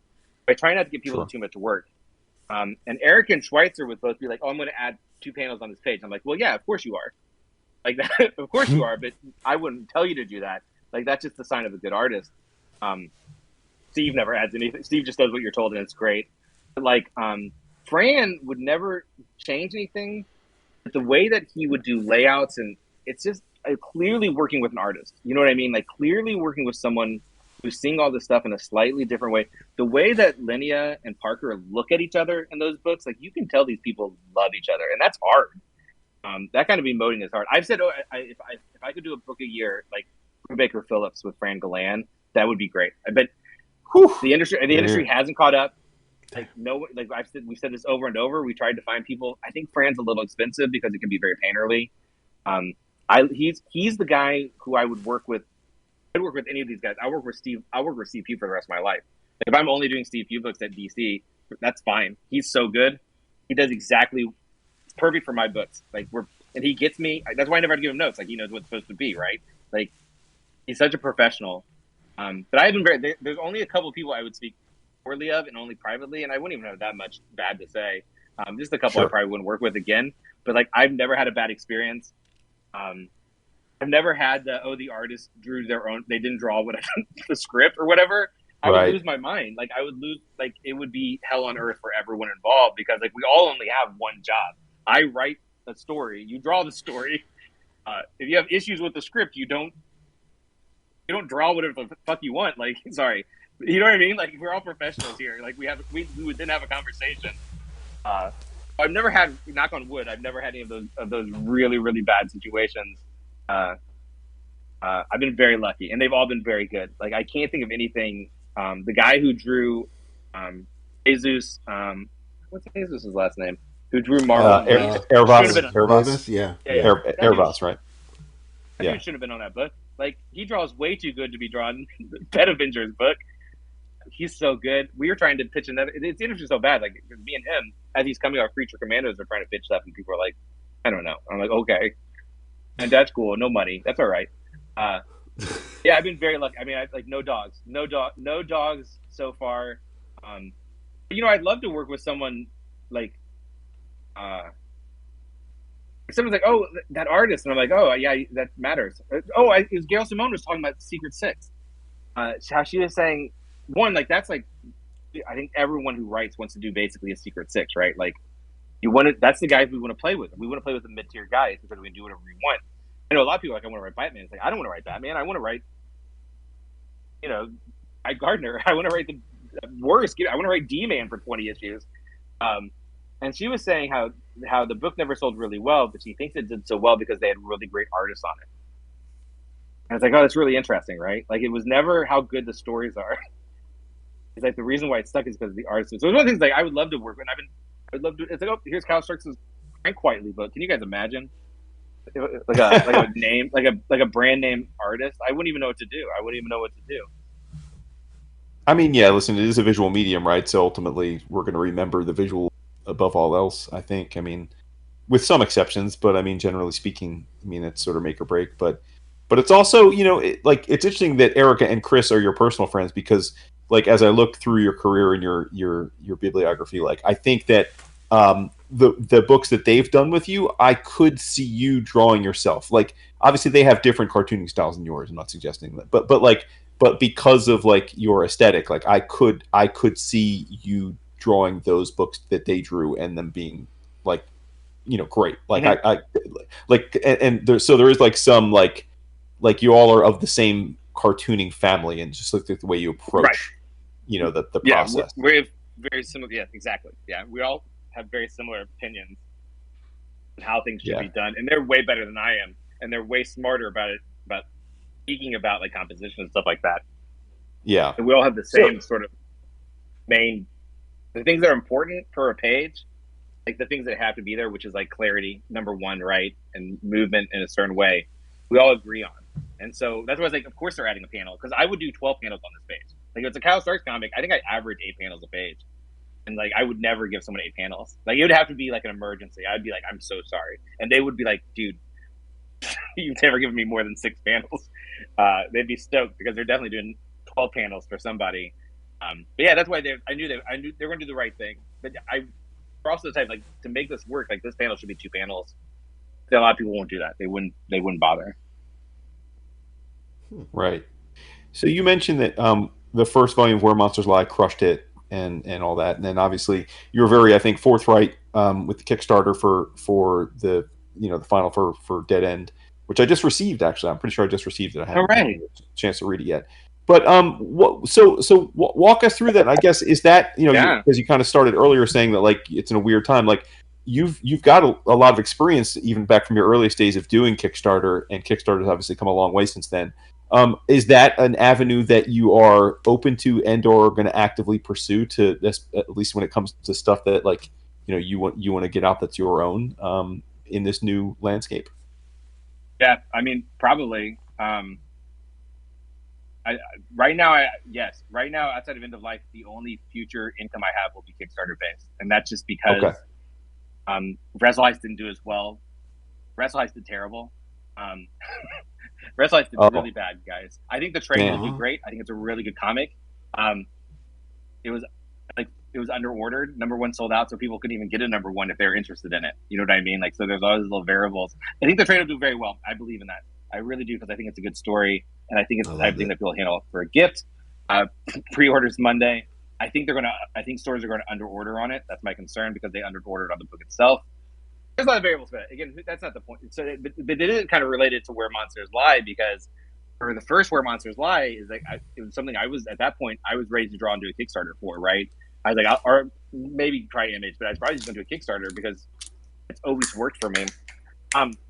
So with the first book, they're like, oh, Dark Horse will do it. I made stickers and sent them to retailers. Like I kind of did a bunch of stuff that I was going to do no matter what. But I was like, we got to get retailers in. And the book sold out. It did great. And I think because of that, Dark Horse was like, we don't have to promote the next one. Sold out. We don't have to do anything. That is speculatory on my part, but the number of people who are lifetime fans of mine, who follow me on social media, who came up to me like last year and were like, whoa, there's a volume 2 for Where Monsters Lie in trade. I'm like, yeah, seems like no one knew about this book, even though I also was talking about it a fair amount. So it failed so dramatically compared to the first one that when we were ready to do a third one, and I never really thought about doing a second one until they were like, hey, it sold out. Do you want to do another one? I was like, yeah, I got to do 2 more though, because it's a horror franchise and that's how it works. You got to have multiples. But they were like, we can't do it, which is understandable. The book didn't make any money. Like you can't justify doing it. So, and I wish if I had made more money, then it would be like, oh, well, shit, we're going to do Those Not Afraid Volume 2. You know what I mean? Like, there's a lot of stuff. Like, I wouldn't mind doing more of it. It didn't make that much. Peter's Polish. The colors is Polish. The dollar goes way farther in Poland than it does here, right? But I've always loved Kickstarter. I started with Kickstarter, as I said, with Legend of Ricky Thunder, which was I think 13 years ago. I've now done 5 or 6. I'm not for sure, but this is the first one that wasn't me, which is kind of my preference. But every time I do it, I'm like, oh yeah, I love this process. I love knowing every person who bought the book. I love sending them stickers or whatever stupid thing. I love how you get a book and you get a bunch of extra stuff, and it's clearly been touched by the creator who made it. Like there's a relationship that we have formed Absolutely. more directly. Yeah. Really like that. I really like that. I also make more money doing Kickstarters, more or less. I make more money than I would putting a trade. Well, which is a bad example. Like the Sexcastle trade has done really well over the long haul, but like when it came out, like trades don't work. You can't just put a trade out. We should be able to do that, but it doesn't really work that way unless you're like Fantagraphics. You kind of need the 5 months of single issues to promote a trade, and then the trade does better, right? But I like them. I have a book that I did the year after COVID that I've been doing digital only, pay what you want. I love it, but it's 48 pages, 60 pages now. I don't know what. Like you can't print that. Like there's no publisher who's like, yep, I love your 48-page comic. They just don't do it anymore. Right. Like there's a one shot doesn't work. So I've been sitting on it for a long time, and we're gonna kickstart that because again, it's a little bit slow. It's a little bit slower right now. It's all right, guys. We're gonna be fine. Don't worry about it. Don't worry about it. We're all gonna be fine. But my plan is right now is like the next thing I do is probably going to end up doing a Kickstarter. I'm trying to look at the industry in different ways. I think comics are overpriced. Like there's all these things that I believe are true. Only being able to get them one place is a bad idea. They're overpriced for what they are. But the single issues are so important. Like how do you solve that? I think serialization is going to be a very big part of the future of comics. Online serialization, I mean. I'm looking at all those things now. Like if I think they're good ideas, I should put my money where my mouth is, and we're going to look into it. But also, like I have to be in stores. Like my fixation is being in stores. I never want to not be in stores. So how do you balance those two things? I don't know. We're going to see. Hopefully, we figure it out. Otherwise, I'll be delivering pizza in a year. Great. I don't love that.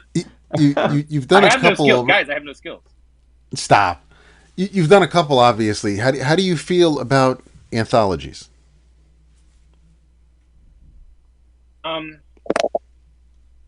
Love them, but I think it's so American. Like in other countries, they work so well. Yeah, right. Which I think is unfortunate because could you imagine if DC was putting out, let's say, a 60-page book twice a month that had 6 stories in it, like 6 characters.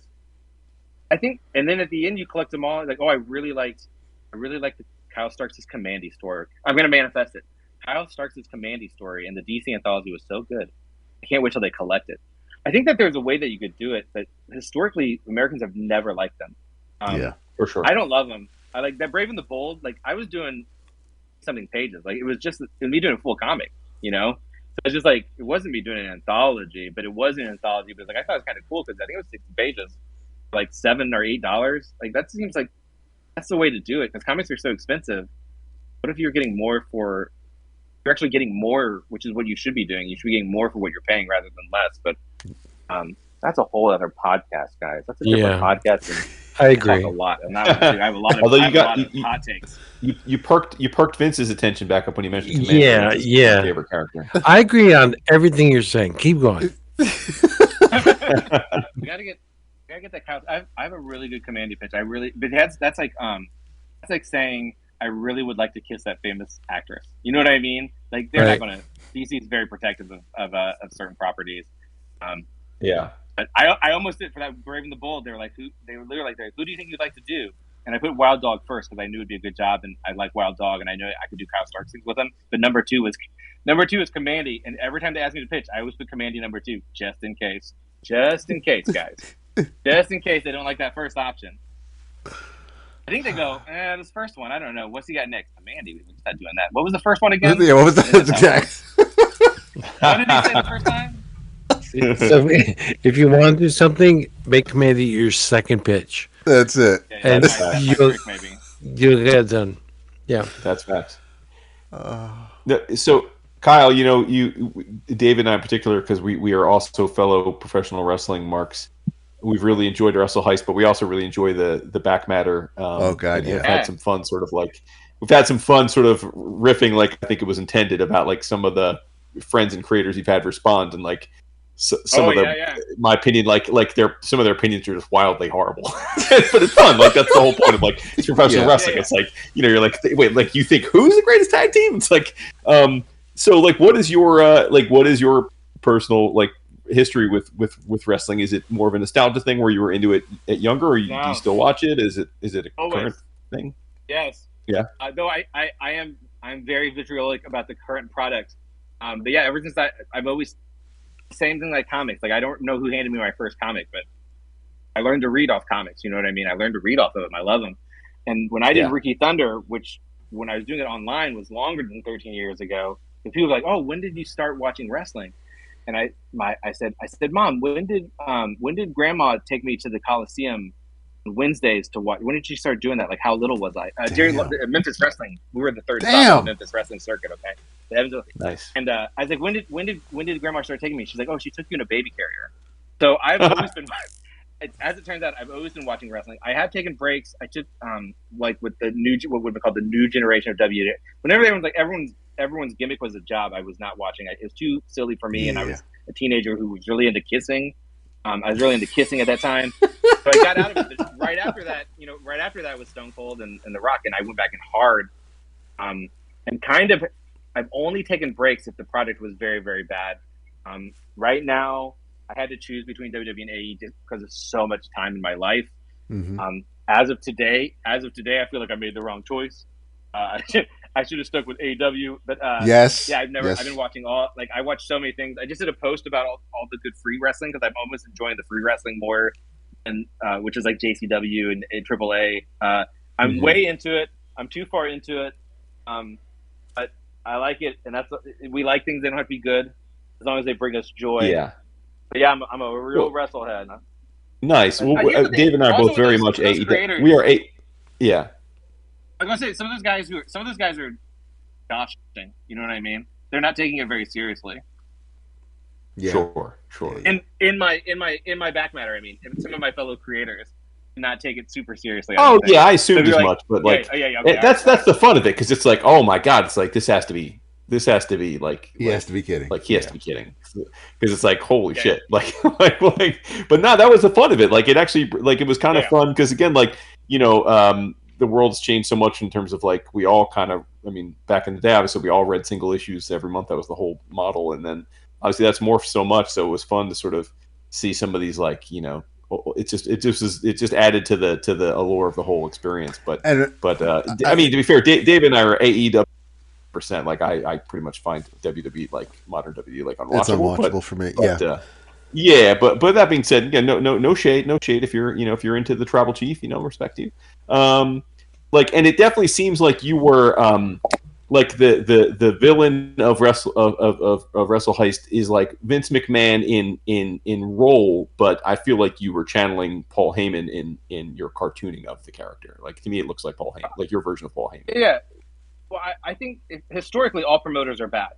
So yes. It's all of them. Historically, they're all bad. And I think if you were like, well, what does you conglomerated all those people, if you gestalted them into one form, every awful promoter in history, it would look like Paul Heyman. So that's just the natural aesthetic. You're not wrong. That's just the natural aesthetic decision. Yeah. Who's the most underrated promo of all time? Would you say? Like who? Like, because I think about that all the time. Like, I think the art of promo is so lost today, in part because underrated. WWE doesn't. Yeah, like WWE never wants people to actually make promos. So I feel like young wrestlers out like there aren't many that can do it. No, it's better right now. I'd say all time. I think William Regal is underrated as everything. Oh, great one. That's he's underrated. He was a great promo, a really great promo. Yeah. You know who else? In the right place, like especially like TNA Jeff Jarrett. TNA Jeff Jarrett was very good. Now I am biased because he was a Memphis guy.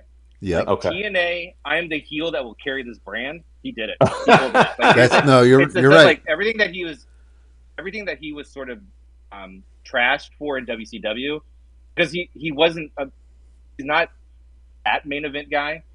He could have been a main event guy. Like he figured it out when he got to TNA because his money's it's the same thing. His money's on the line, right? Mm-hmm. Like if you were like a promotion in many ways is carried by how good the heel is. Like can throw a bunch of sweet guys, And Jeff Jarrett is the reason why TNA still exists today, is because he was very good at being the heel. And if you look at like little Chikara was very good about that. I love Chikara. It's one of my favorite things in history. We don't talk about it after a certain year, but it's one of those things where it's like, oh, the villain's very important, and if you have a good villain, it doesn't matter. And Jared did that, so I think he's very underrated for what he did. I know there's someone that I love, underrated. I know there's someone I love that I'm just like blanking on, because we always think about the big names.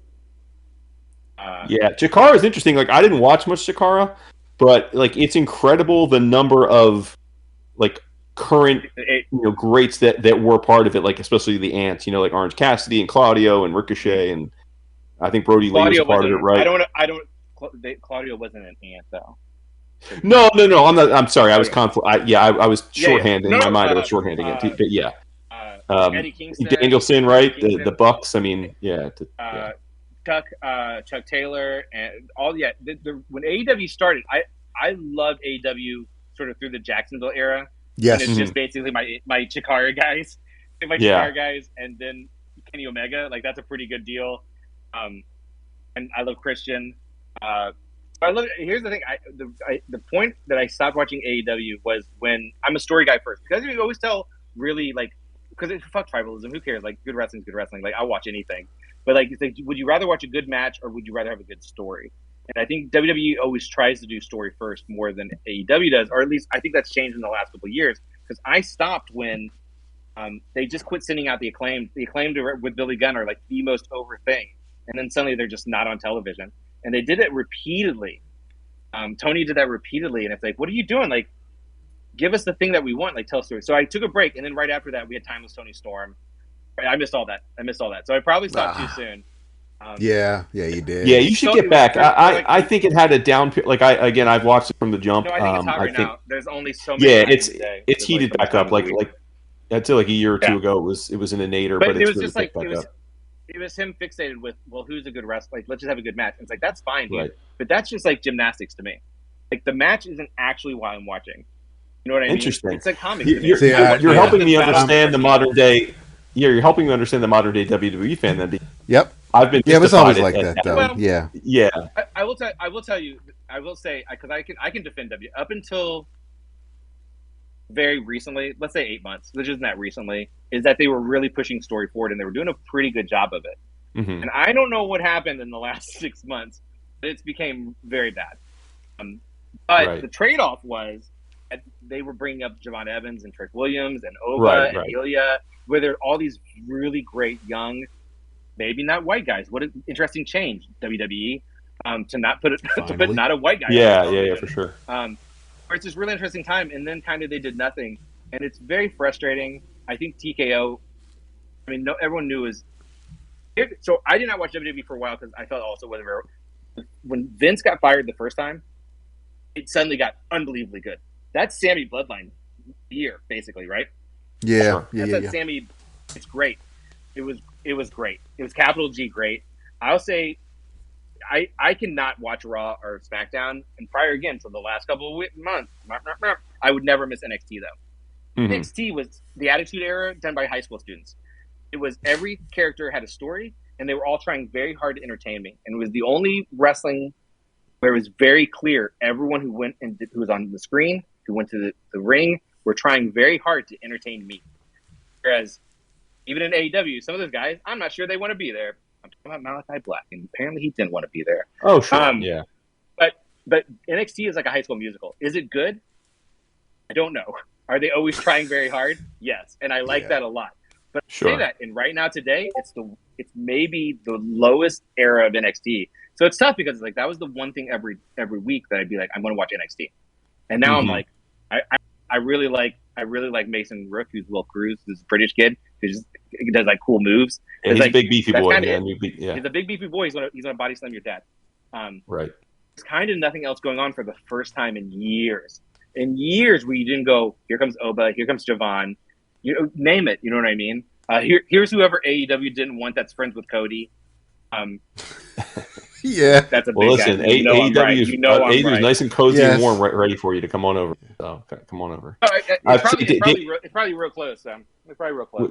When David turned 50, my birthday present to him was we went to see the Arthur Ashe AEW event where they claimed won the title. Yeah, the for Grand first time. Slam.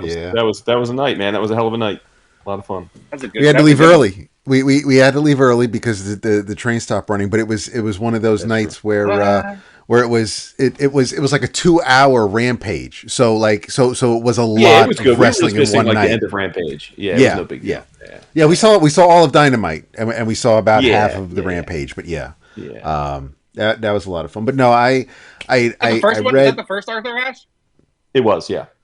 No, I thought it was the second. Yeah, Was it? I was there. It was the second. Right? It was the It was the second second I was one. there for that too. I was there for the second one too. Yeah, I was there for that too. Okay. Nice. Oh, nice. Oh, okay, cool. Yeah. No, I mean, it wasn't there, but I mean, I was watching. I saw it on television. Got it. Okay. I don't need to go to those shows. I'm okay. Too many people. It's better on there television, were. guys. You can see it. You can see it up close. It's true. No, you're not wrong.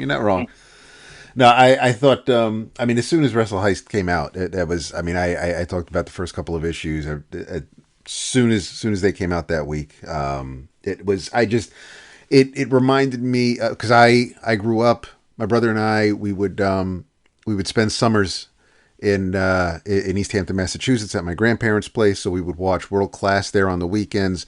It's where we really got into NWA at 6:05 on TBS Saturday nights, and so I'm more into the actual technical story is fun, and I was there for Stone Cold. I was there for the start of the Attitude Era. I loved ECW. I like to see wrestling matches, so I want to see things going on in the ring. I don't necessarily need to see somebody backstage walking all the time. I don't need to see a microphone in someone's face so they can do a promo. Nope. I want the walk every time. That's fine, Only and the I walk. just the walk. Just keep walking. But no, I Keep think. going. So when AEW came out, I was like, "This is awesome. This is what I've been missing. I've been missing this from the old days." And then you put out Wrestle Heist, and I'm like, "This is perfect." And I enjoyed so much of the story, and it hurts my heart to hear that it didn't do well. But I did see the solicit for the trade. I see that it's going to have a bonus story. So yeah. I'm definitely jumping on that. I don't mind double dipping. But no, I mean even the back and you with the whole. The fact that you've got like the Aftermag PWI type logo for the cover, and then you do the you've got your top 5 and of course the ads in the back. It was just it seemed like a labor of love, and I absolutely adored Wrestle Heist. Oh, so for sure. 100%. I would absolutely as soon as that trade comes out, that's I'll buy a bunch and just give them away. Nice. Yeah, that's what we're hoping for. I just think I really thought after Do a Powerbomb that comic folks were really ready to embrace their wrestling adoration. I think what I learned is that they really like Dana Warren Johnson more than they like wrestling. Well, there is that. D-Dub lesson is a force of nature. That's true. Yeah. So I think they maybe got that one for the art. We always try to make the thing that we wish exists in the world. My first book was a wrestling book. There's always kind of some wrestling thing in everything. You mentioned Kill Them All earlier. I know there's a clothesline for sure. I think there's a German suplex in that. Yes. There's always wrestling stuff in it because I love wrestling. And I'm always kind of resisting doing another wrestling comic. And even now, we were talking about Kickstarter. It's like, well, I kind of have an idea for a second part. I was really hoping it would do well enough that I'd be like, I'm just going to go ahead and do a second part. And that's a Kickstarter thing down the road. I don't know. I think the trade will do well because I think it's just the type of thing that does better if you're handing the whole story to somebody. But like all those ads, like I put so much work into it, and like the guy who wants to fight you in the alley, like that ad's different every book, right? Like it's different in every issue because he's going through his own life changes as each issue progresses. Like I don't think a lot of people notice that, but also by the nature of me having different ads every issue, I couldn't put those in between issues in the trade. So that's why I did the 6-page mini comic, is because some of the ads are just going to be gone. They can't exist in the space of the trade. Sure. So it's like, what's the trade-off? Because we're always trying to think what's added value. Why buy the single issues? There's this cool back matter. Well, why buy the trade? Because you want all the books issued. But like, why buy the trade if you also bought the single issues? Like, well, I'm going to put a 6-page mini comic in there. And there's a couple maybe extra ad things, but they're not like anything crazy. I did a lot of work, and I learned the peak of my design skills is 70 Vintage Wrestling Magazine, which is not great. You Well, want it to what be better about than that. You want it to be better than that. what's a favorite or two 80s action film that have kind of been lost in the vaults that you think people need to unearth, and why is it not Jim Cotta? But one, Jim Cotta is kind of great. No, I'm saying I was throwing it out. Yeah, Jim Cotta is. Yeah. I would if you ever kickstart a graphic novel adaptation of Jim Cotta 2, I'm on the premium tier. I'm right there with you. I think you know what, I can't imagine that the Jim Cotta people are litigious, but I bet they're ready to be litigious. You know what I mean? Like I bet they're waiting. I bet the number of people have been like Jim Cotta 2, and they're like, you know what? We've been teased one time too many. Yeah, It's just like ready, right? They're ready. I learned that a very popular character to pitch is Blue Devil. It's the same thing. It's like, oh, Blue Devil again. That's how they feel about Jim Cotta too. Is they're like, oh, here they come again. Who knew? I had no idea there were so many people clamoring to remake Jim Cotta. But I bet there is. I bet there is, because it's a very popular, and it's so unique. Jim Cotta is a good one. So I always say, because especially when I was doing like Sexcastle, people are like, oh, what's your favorite action movie that you don't think people have seen? And I've always said number one is Blind Fury, which is a Rutger Hauer movie. It's on Tubi. Blind Fury is so good. I love it. I love Blind Fury. I think it's one of my favorite action movies of all time. That the Rutger Hauer plays. Yes. Yeah. Okay. Rutger Hauer. He plays in Vietnam. He gets blinded, so he becomes a samurai.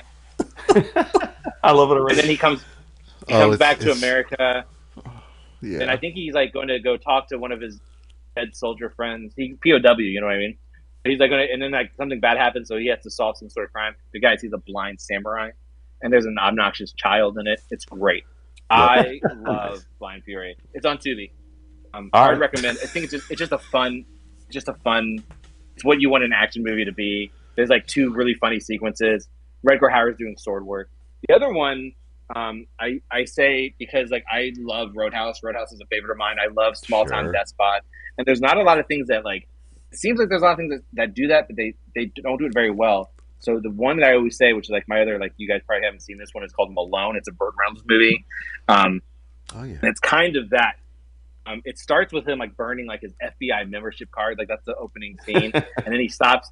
I think he's staying in some motel, and you know the local despot shows up, and things go to hell, and then he ends up fighting like the despot in his little town, which is very Richard Smiley. Like I love Small Town Despot. He did it. I do it a lot because I think it's so funny when you're like, where do you live? It's like, we live in the middle of nowhere, but I own this with an iron glove. No one just like, dude, what are you so mad about this guy who's staying at the hotel? Like, you don't need to be mad at that guy. He's not bothering you. You don't have anything to be bothered. So Malone's really good. It's really, it's got some, like the end big action sequence is shockingly violent.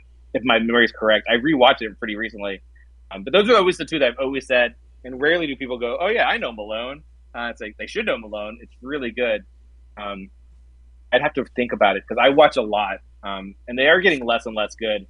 And I've pretty much seen everything at this point. What was this was telling Schweitzer? I forget the name of this movie. I'm googling it. Where he had never seen Equilibrium. I was like, "How have you never seen Equilibrium?" Equilibrium's a classic in my opinion. Have all of you seen Equilibrium? Yep. Has anyone seen Equilibrium? Yes. Equilibrium has, of course, gun kata in it, which is martial arts with a gun, but it's also kind of a good, like the best Matrix adjacent movie. It gives you the same vibes as Matrix anyway, but he'd never seen it. I'm like, I thought we were friends. I thought we were on the same. They were on the same level. So there's stuff like that I go, surely everyone's seen Equilibrium, and it's got what's his face in it. It's got. Why am I blanking? Christian Bale. Christian Bale before kind of use Christian Bale. So it's like it's one of the things that people are more likely to see than Tay Diggs is in it too, and I know that because my wife absolutely adores Tay Diggs. So yeah, Tay Diggs is cool as hell in that movie too. He's cool as ice. But yeah, there's a bunch. There's a lot of bad ones. There's a lot of bad ones, and maybe more bad ones than good ones. Stone Cold with Brian Bosworth. Oh yeah, a good one. Oh god. One of my favorite bad ones is Remo Williams' The Adventure Begins, because the adventure never continued. Like they pitched it as it was going to be the start of this American James Bond action franchise, and it like we got one Remo Williams movie. Well, it was based on there's a billion of those books, and maybe the issue they made is that that movie is super racist. Like that movie It is is, super yeah. offensive. And Shout I out think to that's Fred probably why Ward. we'd have more. But I Fred will Ward. say, I think it's kind of like Big Trouble in Little China, where like it wasn't in. It's all with good intentions, but it failed so miserably it deserves that failure. But I think it is a good movie, but it is incredibly offensive. But I think if you look at it from a lover of action movie, like if you look at these parts, it's great, but it's also super racist. So that's what hurt it probably Yeah. more than anything. Every time, that's one of those movies that, as I'm scrolling through, like, what should I put on? I'm like, oh, Remo Williams. And I go, can't support this, and I keep going. But have I already watched it? Have I already watched it 20 times in my life? Yes, That's the guys, thing. yes. Yeah, I haven't watched have. it in many, many years, but I remember it like it was yesterday because I saw Yep. it so many times. It's when I was younger. really, it's got so much cool action movie things in it. Oh yeah. That you Plus, could, and Wilford I think Brimley's the in it book- is like the he's like the stand-in for like the Gene Hackman like savvy like advisor guy, but it's like the Wilford government Brimley. guy. Yeah, he's Yeah. like the government guy, right? Yeah, Wilford yeah. Brimley, of course, his greatest action movie is Hard Target. That we all agree that's the best one because Yes. he does a Nolans accent in that one. Also, John Woo. We love early John Woo. Of course. See, now my wife would have said Wolford's greatest role was getting beat to death by Tom Cruise's briefcase in The Firm, but that's a good second. Or even Cocoon. Just But yeah. remember, Wilford Brimley was younger during the filming of Cocoon than we are Yes. right now. Yes. So we're doing all right for ourselves. 'Cause Yeah, I hold on, think so. we look so much better, guys. Listen, there's that's what I'm Absolutely. saying. We're doing all right for 100%. ourselves. Yeah. It's that clean 50s living. moving to 30. That's right. Vince is over here like, well, I'm 60, so I don't care. So fuck y'all. Plus, Heck y'all yeah. talking wrestling, so if it's not Yeah. Bruno Yeah, we Sammartino, lost- I we don't lost hear Vince. about I'm it. wondering- better than Vince is still here. We just lost him when we started talking about wrestling. We didn't bring up Bruno Sammartino, so there wasn't much for him to add. Yep. Yep. Or Chief J.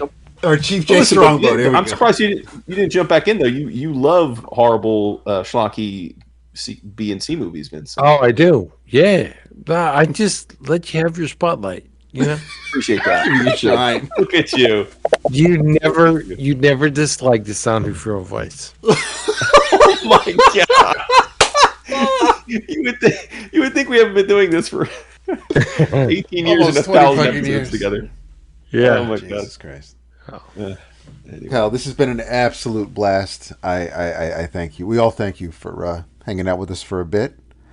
Yeah, for sure. We definitely got to do it again too. Well, because you've got a ton of work, and we'd love to talk about more of it. But yeah, I'm excited for Heroes. I'm glad we're going to get to see you again there. But yeah, I just, so aside from the solicit for the Wrestle Heist trade, and obviously End of Life every month. What else do you want to throw out there for everybody to grab? that's all we got right now. We're doing we have the Patreon where we do sticker club every month for $6 flat. You get 2 stickers. This month, if you sign what is today? You can't sign up. There's only 2 days left. This month is Quantum Leap. Next month is Dungeon Crawler Carl. Yeah, I do that. I also do. We have a Discord over there now where we're like hanging out and chatting. I'm trying to do more streaming, and people get to vote on the sticker club, and we talk about the work, and it's a good time. That's pretty much it. I mean, we're getting ready to do another Kickstarter. Hopefully, I have it ready enough that I'm at least promoting it first promoting the existence of it, because it won't be live by then. But that will be the next couple months. You can follow me on social media. I'm the Kyle Starks almost everywhere. Most active probably on Instagram and Blue Sky at this point. Social media is bad right now, guys. Yes, it is. Oh, it really is. You know, to your point, I mean, we've been going to Heroes now for well over a decade, and I'm a fairly avid original art collector and commission getter. And it used to be like I've abandoned Twitter long ago, but it used to be like I have to say the one thing I loved about Twitter is that pretty much like you could get like anytime someone was like taking a pre-show list or like appearing at a con, like you could pretty much figure it out on Twitter and contact them or know how to. And it is such a like it is legit. I actually wondered that to your point about like a lot of artists at a table at cons now. Like I'm always willing to commission an artist that I like if I see that they're going to be con. It is freaking hard. Like, and I'm actively always looking for it, and even looking for it. It is often hard to have any idea where artists are letting people know about if and when they're drawing, and it's just to your point. It's yeah, it is a frustration as a fan as much as I'm sure it is a creator right now. It's tough. I'll say, Heroes Con actually collects these things now. They've done it the last They 2 do. years. Yeah, Carla does a great If job. you go to with the that. website, Yeah, shout out to Carla. yeah, Carla does it. I don't get that email for some reason, so I'm always like, oh, I guess I'm once again on that list. And Repop has started doing it through like a secondary service but they do it like 2 weeks before the show, which is that's not going to work, dude. Like I got stuff going on. Well, usually I do. It's like I don't want to be working. Like I want 30 days to work on commissions. Sure. You know, if someone asks me a week before, that's fine because I've already gotten however many I maybe already have done. But I do like that Heroes does that. Heroes kind of does everything best always when it comes to creators. But Repop's starting to do it now, and I'm sure it's just because social media is so bad. I try to promote like crazy, but the algorithm's the algorithm. Like if you didn't look that hour, you're never going to see it. Yeah, for sure. You can't post things. You can't just spam things to hope people see it. So, but I do like Heroes has that collection, and I know for me, like my DMs are open. If I'm easy to get a hold of, I have a contact page on my website. I know a lot of people. I'm trying to think of who I saw. Someone good like Carl Kerschel or somebody, not someone dopey like me. And they're like, "Oh, if you want to buy a commission, they have it on their store." So like Heroes Con commission, 3 options. And like that's smart too. That means I'd have to be like setting up my website every month though. So it's easy. Just DM me, guys. I have a notes app. I write it down, and someone won't get it. I mess it up every time. One person is like, "Oh, I came here to get my Dead Man." I was like, "Shit, I thought that was another show." One person always doesn't get it. It won't be either one of you guys because again, I've already drawn those two. Nice. Can't catch me. Nice. Hold on. Oh, there we go. Your dog took issue with that. Oh, my daughter just got home from a bonfire. She graduated. She's 18. She graduated high school. Got a full ride Congratulations, scholarship. man. That's She's such great. a smarty. We're very Nice. proud of her. But she just came back. Wonderful. She came home from having senior type summer fun, and the dog. Does she know where she's going to school next year, or is she heading off to Yeah, college? she got full ride. Yeah, she's going to college. She's going for biology. Amazing. My wife is a biology major. Shout out to biology. Respect. She wants to do bug stuff, I think. She's Bug like, stuff. oh yeah, we love that. Excellent. She's cool. We actually woke up and they put a sign in the yard.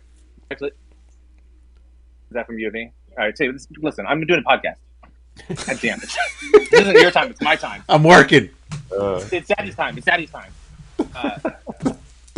So I try to make it easy, but you're right, man. It's hard, and I'm sure that's why a lot of people.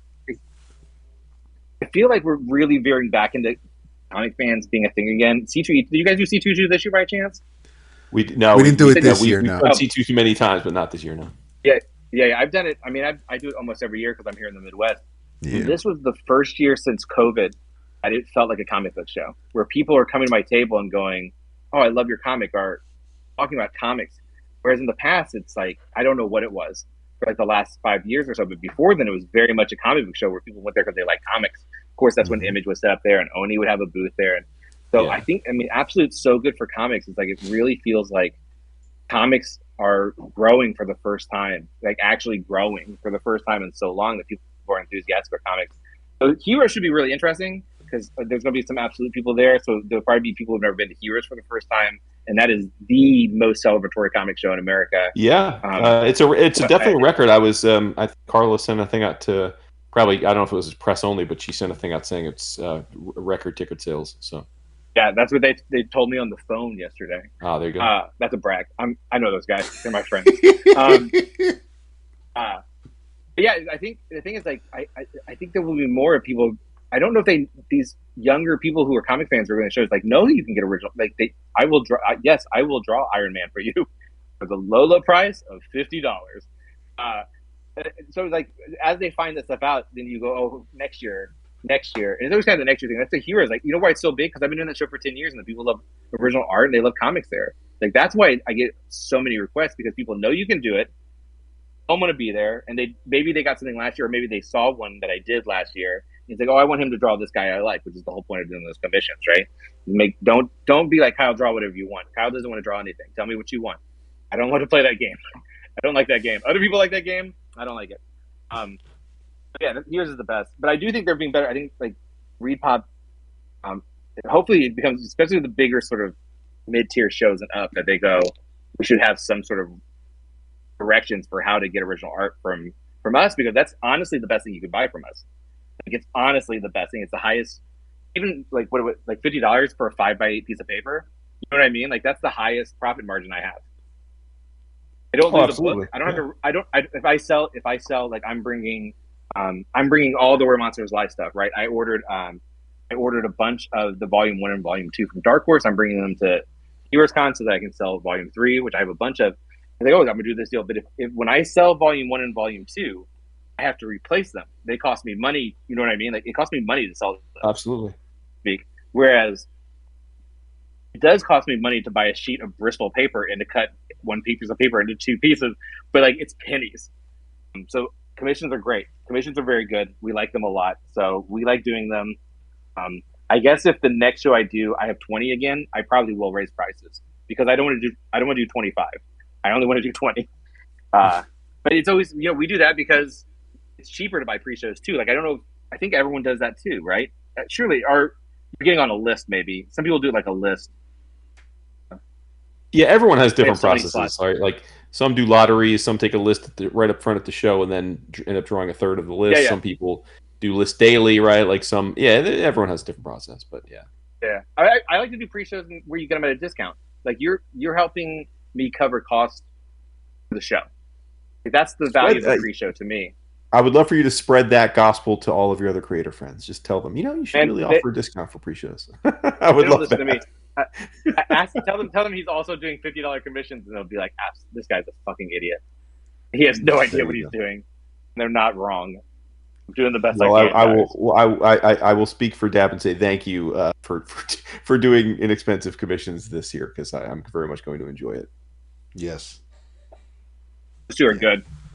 I'm glad that you're a wrestling fan. I'm glad they're wrestling fans, because the Lobo one might be wrestling adjacent. I am not mad at that. I'm looking at a right above my desk. I have a I picked it up at C2E2 in 2019. It's a Tom Riley piece of Lobo basically giving Superman a noogie. Yeah. Oh, he's fantastic. He did one of my favorite Peacemaker covers. Oh yeah. Mm-hmm. So good. Awesome. So that's exciting. How fun. All right, man. Well, thanks again so much for coming aboard. We're glad we finally were able to make this happen, and we'll look forward to seeing you in person in 2 weeks. Yes. Or only 2 weeks away. With our commissions. Oh my gosh, I gotta get to work. Yes, with your commissions, unless I forget. No, they're both done. They're good. Thanks, guys. Fantastic. Thank you, sir. Have a great night. We'll see you soon.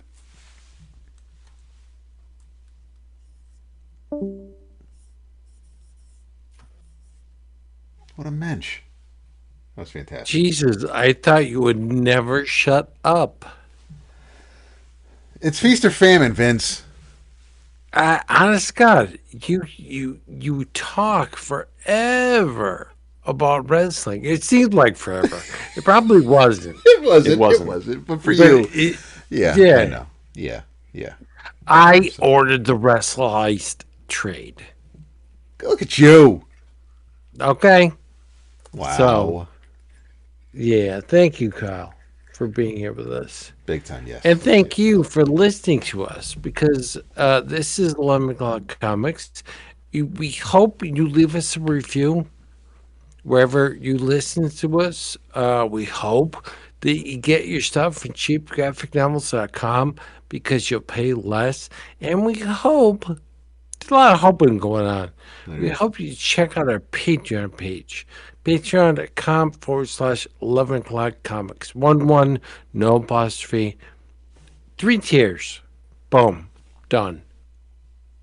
Patreon. It's the thing to do. Aid in your travels. I should apologize to David. Why is that? Because initially I read this and I was like, yeah, whatever. It sucks. And I remember what turned you off about it too. Yeah, the fact that the head was upside down on the alien. Right. And it still bothers me, but for the most part, There's no other way to say. Well, there's very limited ways to say alien without drawing a bug-eyed monster. Uh, just turn the head upside down. Boom. Problem Simple. solved. Problem solved. I am talking about Blood and Thunder, which is written by Benito Sereno, art by E.J. Su, color by Masasik, which is a she. Letters by Russ Wooten. It's created by Kirpin Sereno and E.J. Su. And take what I said before, except the alien part, and throw it in the dumpster because I've done a 360 on this book. You have. Yeah, it's wonderful. It's enter the IPPF, Interplanetary Peacekeeping and Penitentiary Force. Initially, uh, the protagonist of the book, one Akaldama Bledsoe, was a member of the academy, but eventually flunked out because of her temper and she couldn't take it. Well, I say she, they, because we had to watch out for such things. They flunked out, but kept their father's gun, Thunderhead, which he was a member of the IPVF. And long story short, she steals a book from the chief of police, which think the offices Stanley Hudson. Yes. With it, Yep. Yeah. yeah, That's right. a great one. That's a great one. With the a serious-looking mouth scar, that changes her opinion on basically everything. Pretty much, it is part police procedural, and I never saw a police procedural that I didn't like on some levels. Yes, there's been a lot of bad ones, but for the most part, Blood Thunder's pretty damn good. And I'm sorry, David. You know, listen, better late than never. The fact that Yeah. you went and dug back in and found something that you really enjoyed about it. I mean, because I do like the art. That's the problem with me. And depending on my mindset in the moment, I'll judge immediately. Sure. And I'll run with it. We don't have the luxury doing this every week of dwelling on something for weeks, if not months. I initially read it and judged immediately, and that was based on two issues, whereas this opinion was based on all 13. Right. So I have a more informed opinion of the book, and I was wrong. I was wrong. The I don't know any other way to say it. I was wrong. and it's fine. It what I've been enjoying about it is that we've it's quite different. It's however you thought the book was going to start, even after that first issue, but even the first arc. Right.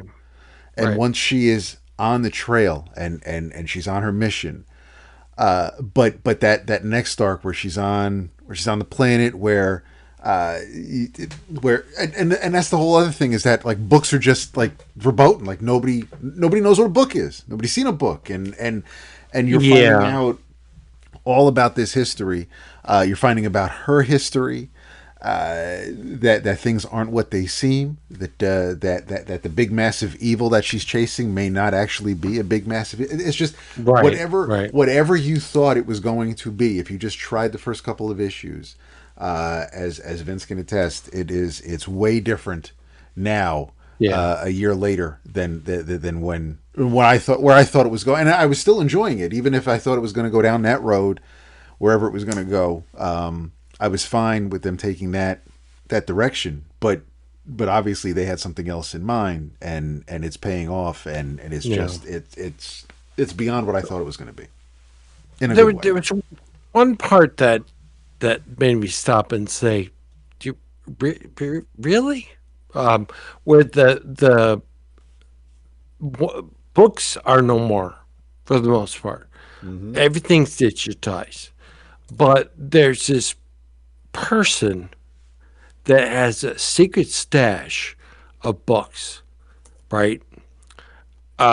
Complete with the Batman type door access panel that opens a secret door onto the secret books, and he gets a book stolen, but he has a giant window in your cache of secret books. Yeah. What? What? What are you doing? I don't get it. I just That's the because only. well, he thinks he's I untouchable. understand. But still, it's know. stupid. It's Yeah. dumb. It's really dumb. But other than that, I think it's really easy to overlook the scene, but the picture without the plate glass windows because it's dumb. It's just dumb, but it's a really good book.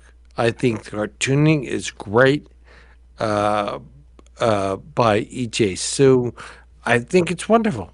Blood and Thunder. And I'm sorry, Dap. I love you. Yeah, no, I absolutely co-sign that. It's been a lot of fun. I'm looking forward to the 14th issue, especially now that after the end of the 13th, our heroine is in a much better is in a much different predicament. So yeah, I'm curious to see where the next arc goes. In your travels, this is a trade written by Christopher Cantwell, art by Megan Levins, colors by Charlie Kirkchoff. It is Star Trek Red Shirts, and it is it's the kind of story where it doesn't even need it doesn't need to take place necessarily in the Star Trek universe. It's the type of story that could work in any sort of environment, even if it was just like a standalone original story. Because the gist is, we are met with or introduced to, as the title of the book suggests, a bunch of red shirts who are being sent to Arconia 89, and this is these are the red shirts of the USS. These are some of the red shirts of the USS Warren, and they're setting a trap, and there's a small window where enemy spies, are coming down to the planet's surface to steal classified Federation secrets. Basically, and this is the honeypot. This is where so the Federation set it up so that they put the schematics for Constitution class vessels on the server. The spies are going to come down, take this disk, and get out. So the red shirts are there, laying in wait to capture or kill the spies, and crisis averted. Unfortunately, things go kind of bad almost immediately. because you can't beam down to the surface because the enemy ship in the area will detect you. You can't take a shuttle because you'll just get shot out of the space. So they are being placed in photon torpedo tubes, similar to Spock getting shunted out into towards Genesis at the end of the second movie. They're so our red shirts are stuffed into photon torpedo tubes and shot down to the planet's surface. One of the red shirts immediately impacts, just crash lands onto the planet, so he's gone. Another one crashes into the planet, but is able to make his way out of the tube and thinks he's safe, except there is a photon burst that comes in behind him and blasts him away. Everybody pretty much meets a fate that isn't pretty. There's obviously alien life form on this planet that doesn't treat trespassers well. Bad things happen to these red shirts. There is one ensign, though, and this is basically who the story is told by, Ensign Chip Miller, who survived another attack against the Mugato, which like almost ripped half his face off, and damaged his eye. They were able to save his vision, although the color from the trauma it's now pale, and he's got some scarring on his face, which is great. It's an old war wound, I'm sure it impresses the ladies, but everybody just tries to make the best of a real shitty situation, and it's also a bit of a mystery, because there is there's a mole, but on which side? So it's really, really well done. It's 5 or 6 issues. Don't get attached to these people, to these characters. What I liked about it is that, because except until like the very end, like the last page or two, when any survivors are picked up by the Enterprise, that's when, and it's set in the original series era, so it's Shatner and Nimoy as Kirk and Spock, but it because it is just a bunch of red shirts and a bunch of characters that you've never seen before and probably never will again. You're not bogged down with any history. There's no worry about whether or not, oh my God, Spock's in this and we know he's going to survive, so that's going to alleviate any tension or drama. You don't know what's going to happen to any of these characters. They are straight up expendable, as red shirts are, and you also find out, which I didn't know, that red shirts do not take part in the Kobayashi Maru, because it's a no-win situation. And the whole purpose of a red shirt is because they're security, because they're the first line of defense, because they're meant to protect. There is no like their whole life is like a no-win situation, so they're not going to bother putting them in that type of scenario, because that's just for command, that's just for engineering, which the red shirts aren't. So it's a really, really well done book. It's entertaining as hell. Levin's art fits the story beautifully. There's drama where there needs to be. It's the layout, the pacing, the action sequences. It's extremely well done. The other races that show up in the book are appropriate, and Cantwell does a great job of not just carrying the Star Trek lore, but everybody, but has a real good handle on the other races as well. So yeah, I got a real big kick out of it. Didn't know what to expect really with it. Wasn't sure if it was just going to kind of be a bunch of one-offs. Didn't know if there was like an actual real involved story to go with it. but yeah, once I picked it up and just started reading it, I really couldn't put it down. So yeah, In Your Travels, from IDW, Star Trek Red Shirts. Nice. I've Oh. actually been wanting to check that out. Sounded like it was fun. Yeah, it Potentially is, fun. and quite violent. Yeah. Chances are really, really, really, really good that you would never hear me apologize for Star Trek. So, All right, haters going out with a blaze of glory over here. yeah. I'm gonna keep it short and sweet because I don't want to spoil it. But it is worth shouting out. In Your Travels. We've talked about this series since its outset and it's wrapping up. But I did have a chance to read Exquisite Corpses number 13, the good. last issue of season 1. Yeah. Again, I'm not going to discuss the plot or the happenings at all because it just came out and who wants to give away the ending of a big story. But I will just say I'm shouting it out as my In Your Travels because I think they stuck the landing.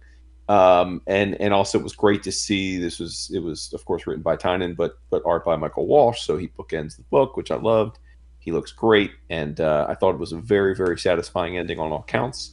And I will spoil, although I don't think this is really a spoiler, that they do confirm that there will be a season 2. So Sure. now I'm curious if season 2 is 5 years later, so it's the next battle, or if it's like a Squid Game situation where a year or two from now the survivors of this one decide to try and take action against them. We'll see. I guess that'll be the fun of it. We'll see how they approach season 2, but I'm very excited to see that they're going to run it back. Excellent. Special. It's special. Mm-hmm. In your travels, do yourself a favor and say goodnight.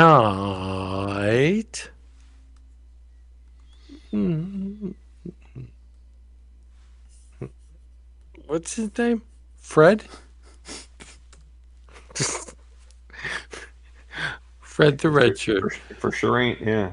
For sure. Yeah. Ain't David.